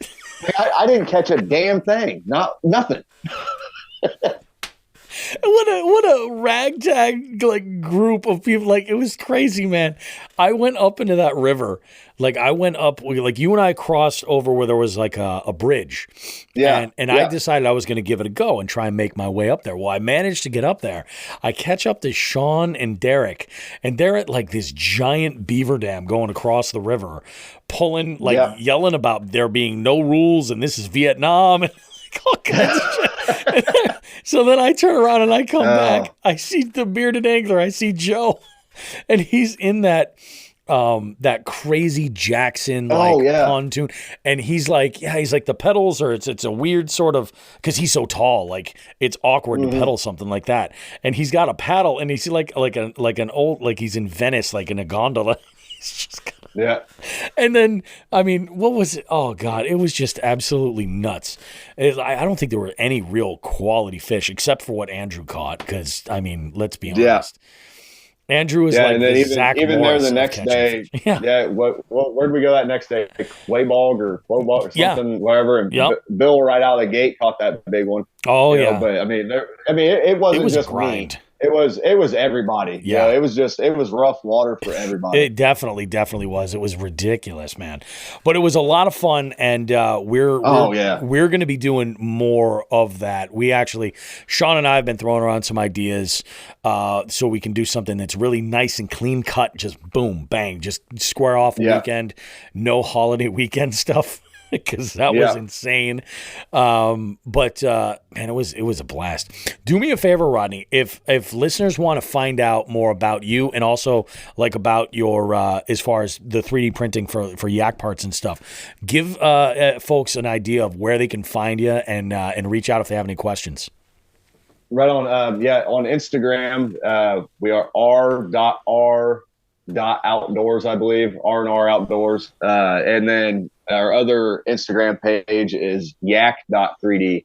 And that one's kind of we're just coming along with the whole 3D printing thing. You know, we've got this catch cradle that we've been working on, really kind of pushing, and it seems to be selling great. And everybody that's got one, I haven't really gotten any bad feedback. You know, I kind of I give kind of a disclaimer to everybody that if you get something from us and it breaks, even by dumb user error, let me know and I'll fire something back off to you. Yeah. You know, we're just trying to, it's a very saturated market right now with all this kayak stuff, you know, and we're not looking to play with the big fish, but if I can come up with something, you know, that was kind of the idea was, you know, with this whole 3D printer thing was, man, there's a lot of stuff that I'd like to have. It doesn't necessarily match my kayak, you know, not appearance wise, but like, it just doesn't quite work, you know, where it needs to work. So, absolutely. So I have the ability to kind of manipulate, you know, ideas that are already out there or come up like my catch cradle, come up with a different idea and see where it takes me. Yeah. But yeah, that one's at Yak 3D on Instagram as well. And like I said, R&R Outdoors on Instagram too.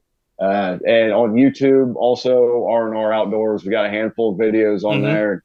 The boys starting to get a little more into the YouTube thing, so we might be firing that back up. But our YouTube channel's kind of went stale for a little bit. I haven't had much time for any kind of content on there, but it's kind of something in the works. You know, we've got big adventures, you know, dreams of big adventures. So we'll probably do some take along stuff, that kind of thing. But definitely. As far as the cut and dry, you know, fishing or hunting, that kind of thing, I don't know. It's too much time for me to go to get all that kind of stuff done. Yeah, exactly. Puts a different agenda on it instead of just enjoying it. No, I totally get that, man. Yep. Sometimes you got to do it where you're like, I'm going to, you know, and it's like you said before, it's different things to different people, you know? Yep, 100%. That's what it's all about, man. I love it. Rodney, this was awesome. Way overdue. I need you to do me a favor. Yes, absolutely. Send me a pic of you with an absolute slaunch, and we'll use it on our artwork for this episode. But this is going to run next week for sure. Okay, perfect. It's coming right up then. Yeah. Oh yeah. Awesome, man. And we'll be in touch, dude. And I'm gonna be going out west at some point, and you and I will go out and we'll catch some smallies. Oh, for sure. And I think even Shawn had mentioned there at Hoodlum Fest that he was planning on some family trip and he was trying to swing through Indiana when it worked for me. So that's the kind of the great thing, I guess, that what happened through Hoodlum Fest was that, you know, we all actually got to kind of meet. Yep. But it was like we've known each other forever, and then now we made that bond even stronger. Yeah, 100%. I think it's awesome. So now we're all trying to get where we need to go, so we can all do fishing together. For sure. No, I think it's awesome. I would love to see another event go on, even if it's in the middle of the country, you know, and we just get, you know, I'd love to see Dust Off and Coley and like all the folks that didn't make it, you know, I mean, Tiffany and everybody that could just kind of come together. There's so many different like anglers, styles, personalities, and yet somehow it is just one big ass happy family, and it's awesome. That's Yep, we're one big crazy family, dysfunctional family. I love it, dude. I love it. You have a good one, man. We'll be in touch, all right? All right, appreciate you, Bobby. Awesome, man. Take care, bud. Yep, you too. All right, bye-bye.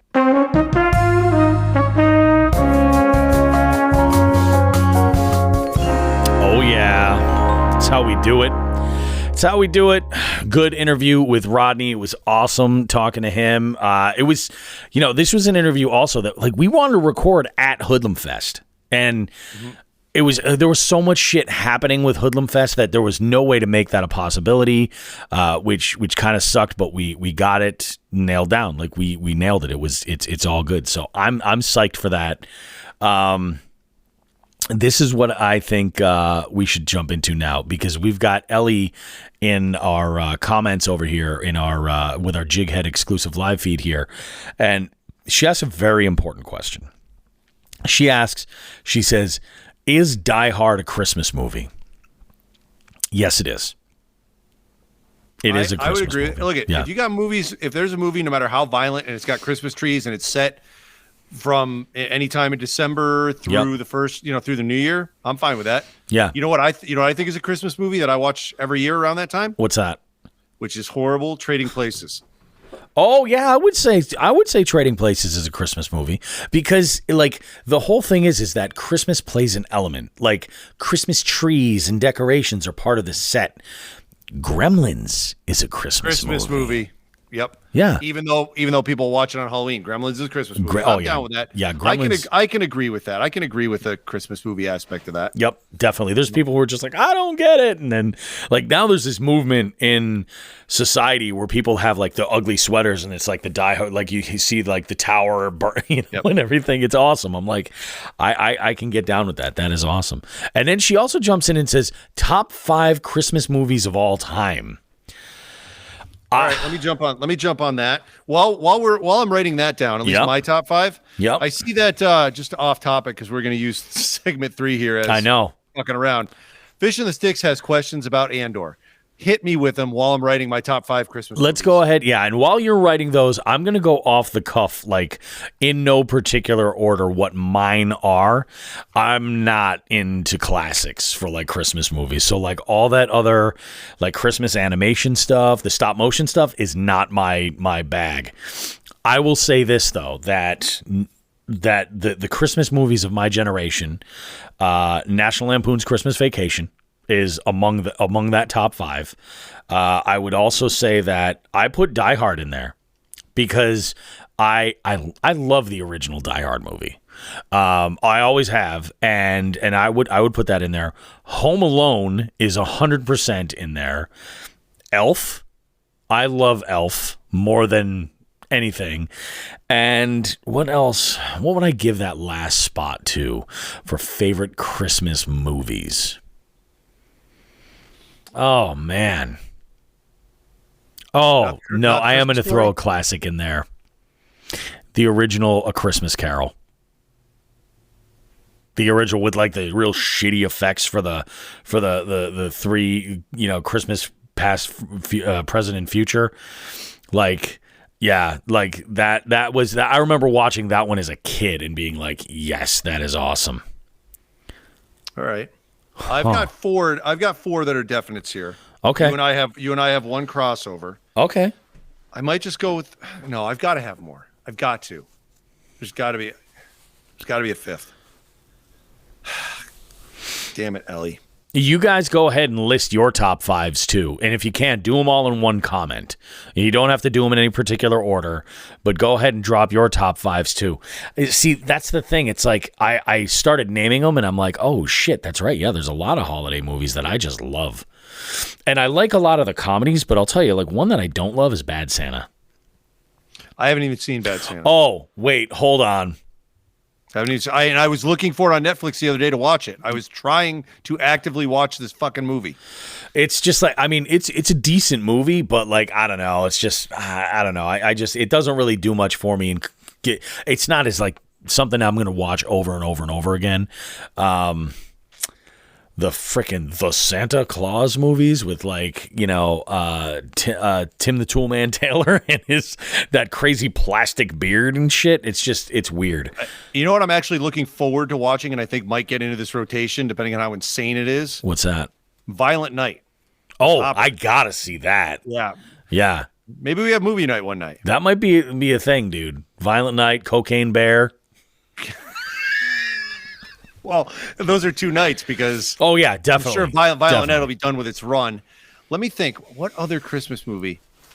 I mean, look. All right, I'll go through my 4 here. That just I can't think of a fifth, so we're just going to say 4 for me. Okay. Yeah. All right. So we agreed on Home Alone because of the fucking violence. It's a live action Tom and Jerry cartoon, and to this day, my favorite part of the movie is when the taller burglar fucking gets a tarantula on his face and screams. Oh my God. And that has been that scream has been used in a lot of fucking videos and reels and shit lately. I've seen it pop up. Oh yeah. It has nothing to do with it. Elf is good. I don't know if I'd put it in my top list. I haven't seen it enough. I'll throw Elf in there. I'll throw Elf in there because it is fucking funny. All right. So we'll go Elf, Home Alone. That's where you and I have common ground. After that, I mentioned Trading Places. All right. Yep. Because even though it is, listen, I'm saying that I grew up with that movie. I understand it is not a movie for these times. No, definitely. The world has changed. But Winthorpe walking around drunk in Santa Claus outfit with a gun makes me laugh every time because he doesn't speak. He's so drunk. After that, I am going to go with 2 moderate, one classic and one modern classic. Yep. Right. I actually like The Christmas Story. You do? Because I didn't have cable for years, and I didn't get to see TBS kill it. Oh, I got you. So it is not overplayed in my house. Here's the thing. I only ever really started watching A Christmas Story when TBS started killing it. Yeah, I see. I missed that whole thing. Yeah, it was great. I got rid of cable, and The Christmas Story is still I'm not going to say fresh. It's still a holiday movie for me. It hasn't been fucking punishing for years like most of the population. Yep. And then the last one, the old stop motion animation Rudolph the Red-Nosed Reindeer. Yeah, those are I feel like those are just iconic. You know, but it's I don't know if the Rudolph in particular. Yep. Because of the dentist and everything. The island, yes, the dentist and the Island of Misfit Toys are so ridiculous.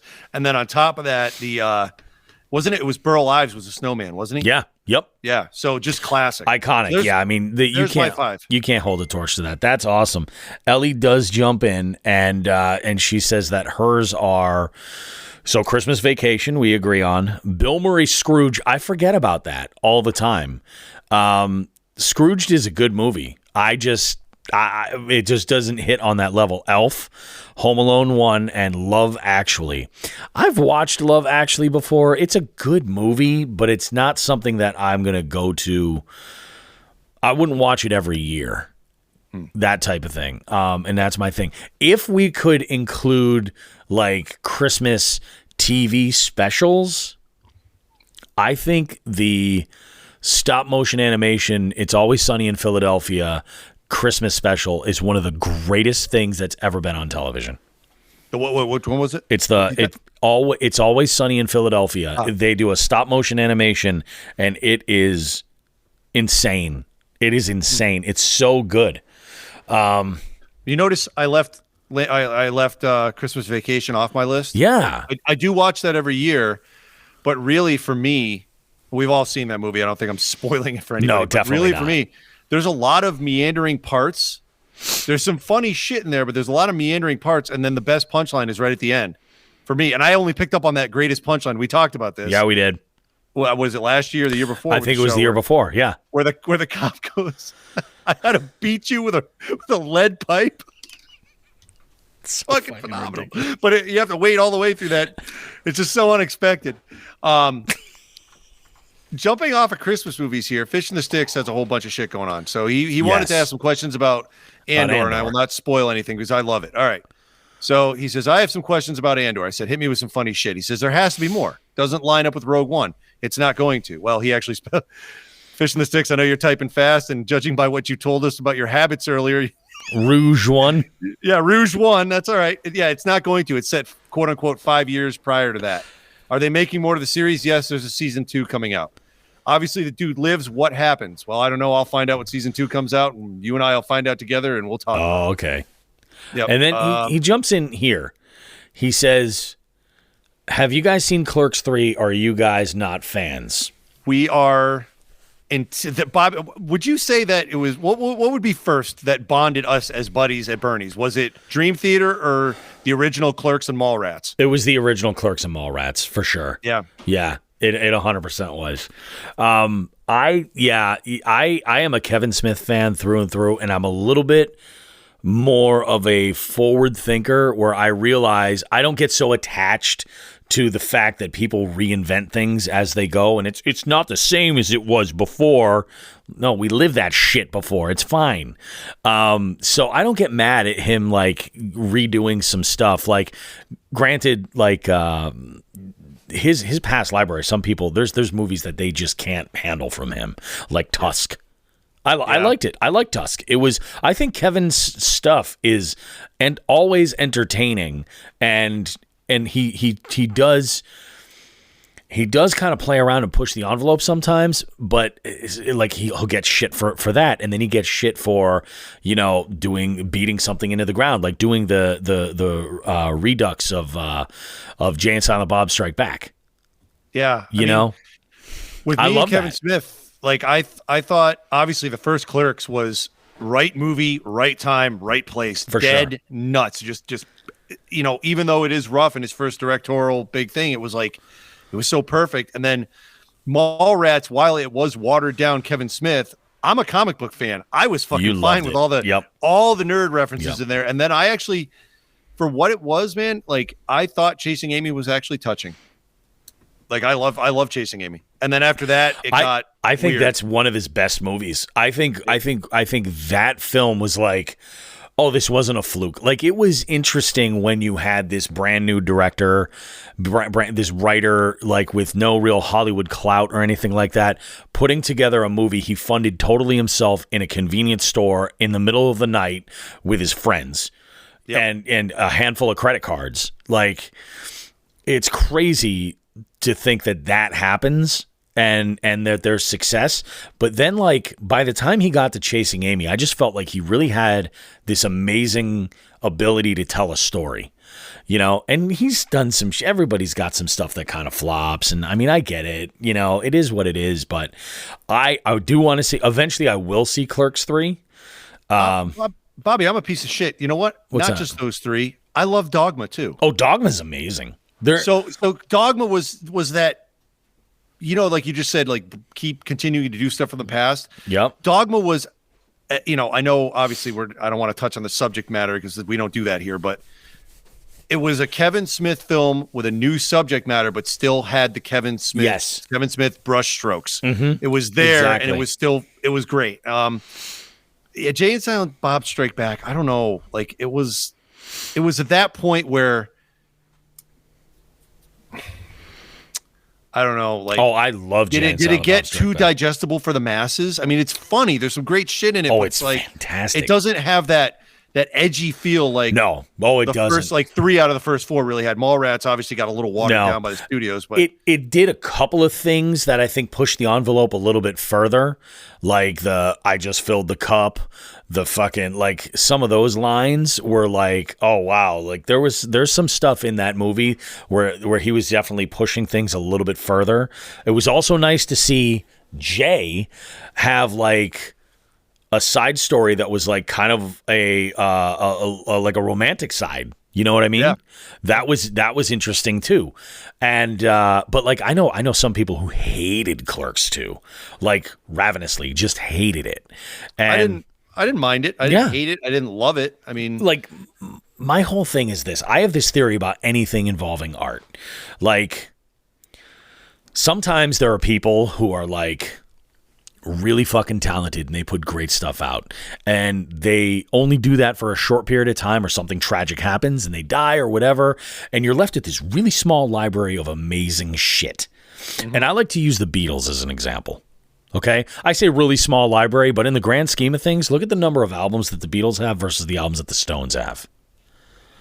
There's a lot more stinkers when you have a giant catalog. It's just a game of averages, you know?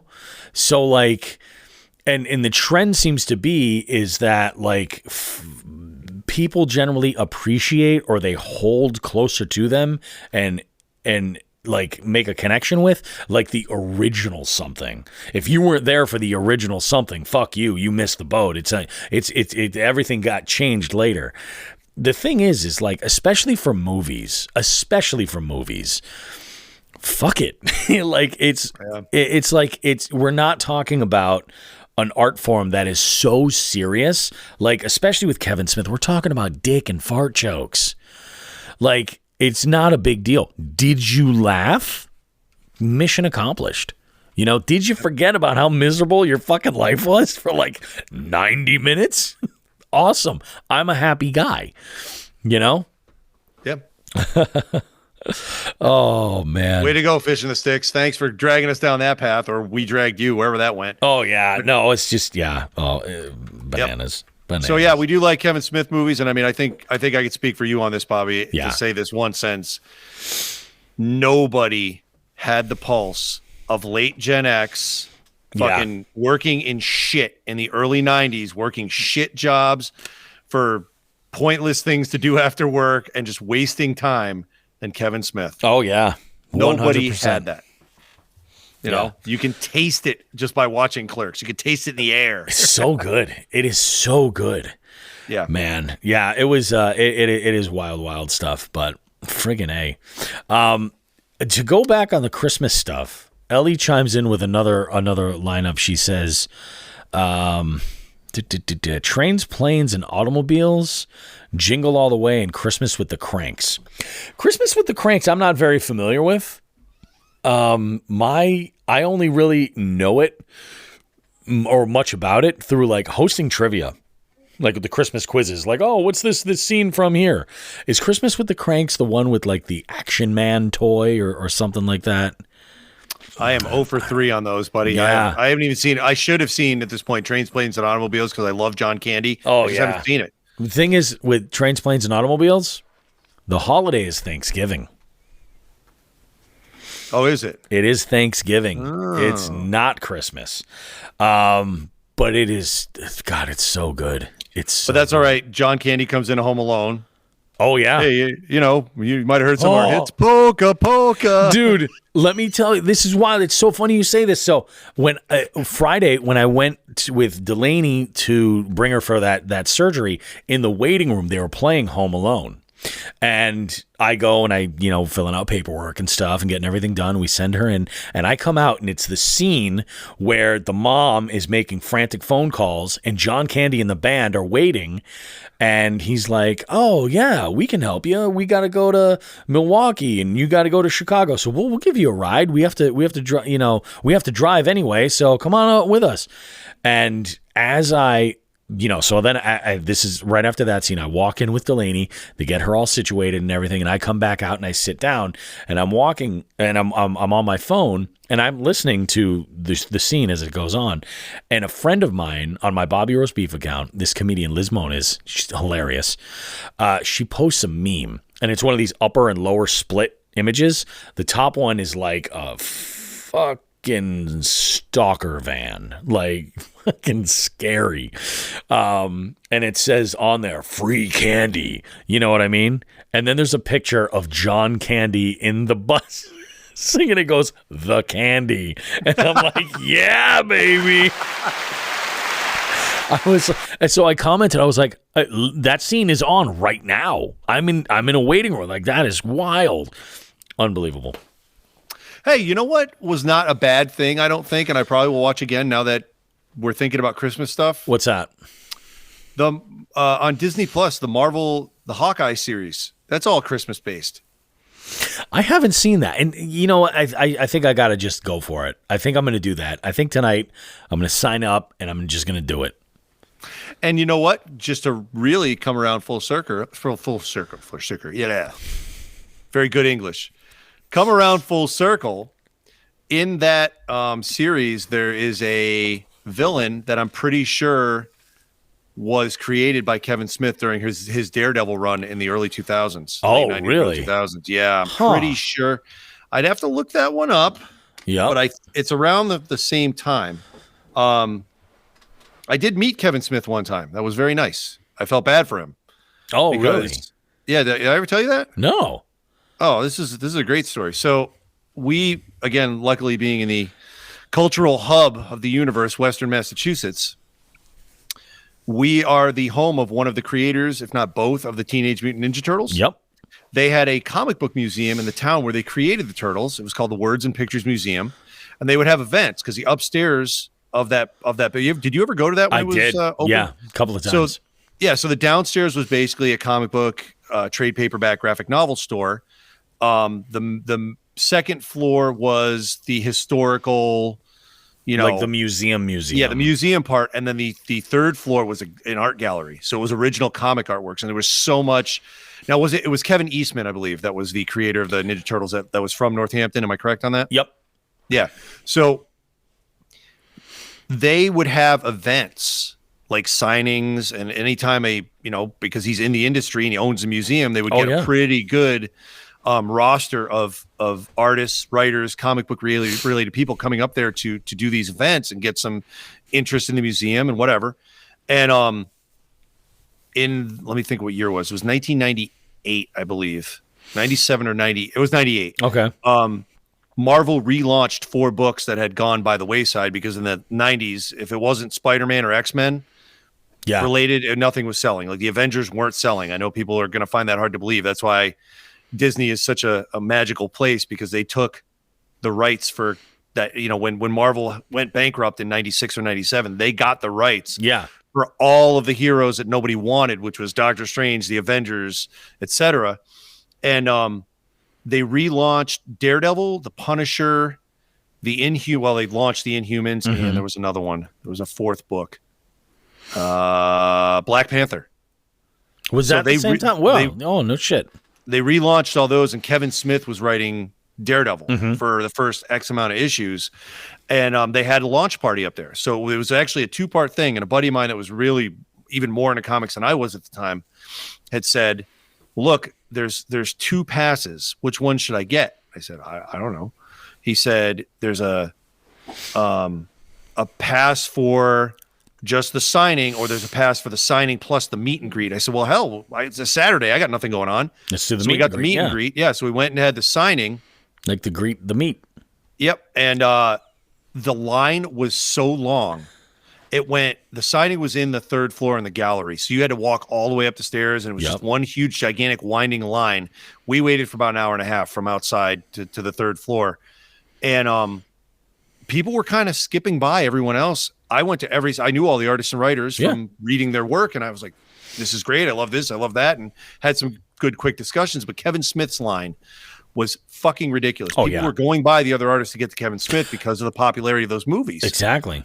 So I got to Kevin Smith and I said, I love this book. You've done great. Thank you very much for all your movies. And I said, I feel really bad for you. And he goes, why? And I just jerked my thumb over my shoulder. I go, it's now down the street. He goes, this shit happens. And I guess he was even getting mobbed going out to smoke cigarettes. Oh, yeah. He was smoking. I believe it. Yeah, it was crazy. Yep. We did go to the meet and greet afterwards, and I don't remember seeing Kevin Smith there. If he was there, he was mobbed the whole time. I didn't bother. Yep. I hung out with a couple of the other artists and partied with them, and it was a blast. So that's awesome, dude. I've got all these signatures and had a good night. I got pictures with the guy who eventually became the editor-in-chief of Marvel Comics. And we were partying all night. It was just bizarre for someone who had just gotten out of art, been an art major, and this was kind of a great chance to, I don't know, learn, party, and have a good time. But that's fucking pretty cool. Yeah, I still have all the pictures and all the shit from that night just lying around in a bin somewhere. And I sold my whole comic collection years ago. It helped pay for a patio I put in. But the books that I saved were all from that night, and stuff that I actually got signed by people, not like bought signed books. I don't want that shit. Yeah, exactly. I had maybe 20 comic books left, and they're all signed to me from those artists or whatever. And there's more. Yeah, they have way more value with you owning them than selling them. There's no value in them because this was before comic companies. I mean, I'm talking about like personal value, like that you've got invested in them. Like there's that, Yeah, and this is before like man, it was probably 2 years or a year after. That's when all of a sudden you started seeing, well, I'm not going to buy a book if it's signed unless there's a certificate of authenticity with it. Oh, yeah, that's right. Yep. Jokes. Oh, no, it was, I am wrong. It was not, it was the same artist that was working with Kevin Smith, but it was not the same writer. It was a second writer on that series. Oh, okay. David Mack created that villain. So, yeah, there you go. Some Kevin Smith stuff from me. I've lived a weird life, man. There's nothing wrong with that, guys. Nothing wrong with that at all. It's getting late, guys. Let's go ahead. We'll wrap this sucker up. I don't think there's anything else that I really wanted to get out there for you guys this week. I think that about does it. Remember. Oh, what's that?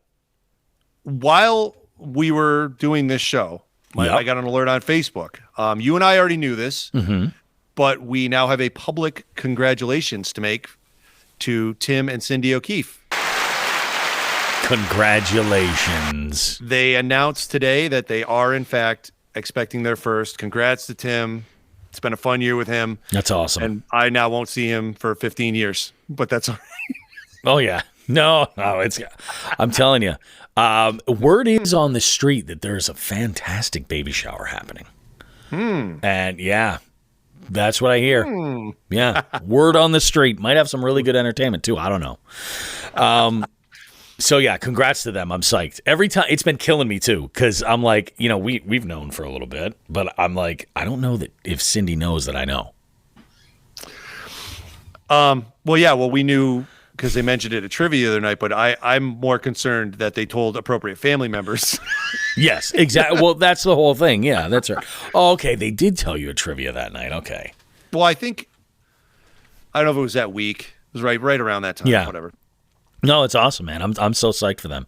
Congratulations. Buckle up. It's going to be fucking wild. Wild. Yeah. First one is fun. Second one's fucking trouble. Oh, my God. Yeah, that's going to do it for us this week, guys. Remember, next week we have that whole segment that I recorded with Becca. Really, really fantastic stuff there, folks. We are booking interviews like crazy throughout the entire winter. If you have somebody you would like to suggest to us that we have on the show, you know what we're going to do? We're going to do something different. The Anchor has been doing something a little bit unique and attaching like poll questions that you can answer right here on the show. So you go to Spotify. If you want to answer these questions, you can do that. I think I got to find out and play around with it and see how it works for Apple as well. But you can answer these questions here. And I'm going to put a couple in there relating to this week's show. And one of those is going to be I'll do one that's about the baits, suggesting baits that we should talk about. And if you're into that. And then the second one that I'll do is going to be about guests and other folks that maybe you would like to see on the show. But I want to come up here. Ellie has a question for the poll. Yeah, so Ellie had asked if we had ever trapped a fart, and then she disappeared for a while, and I didn't know what was going on, and she popped back just moments ago and says, I think YouTube banned me for asking that. And she says which got laughter from Todd. It did, absolutely. Then Todd says, Ellie has a question for a poll. And hang on, now it's story time. Ellie says, I love going to baby showers and seeing the grandmas and stuff, and I'm just sitting there like we're all celebrating cream pies in this very moment. Look, Ellie, if it's any consolation, I celebrate cream pies all the time. Yeah, and we should, absolutely. Wow, that is fantastic. A national fucking treasure, I'm telling you. We love her. Folks, let's wrap this sucker up. We'll see you guys in 7 days. We got a whole lot more going for you guys. Remember, if there's any questions that you have on anything that you heard in the gift guide, feel free to DM us. We're going to have some type of a post on our Instagram stories, and we will save them on our profile. So if you go over there, you'll be able to see them. You can also check out the 2021 gift guide as well. So go for that. Thank you so much for listening, everybody. We have the greatest listeners and our jig heads. We love you guys, all of you. You're just absolutely amazing. Could not thank you enough for being as awesome as you are. I think we're within a week. We're going to hit 69K. I think this week it's going to happen. How appropriate. It's absolutely appropriate. Guys, have yourselves a great one. If you have the ability to get out there and catch some fish, go ahead and do it and let us know how it's working for you. Tag us in your posts and let us know how it's going.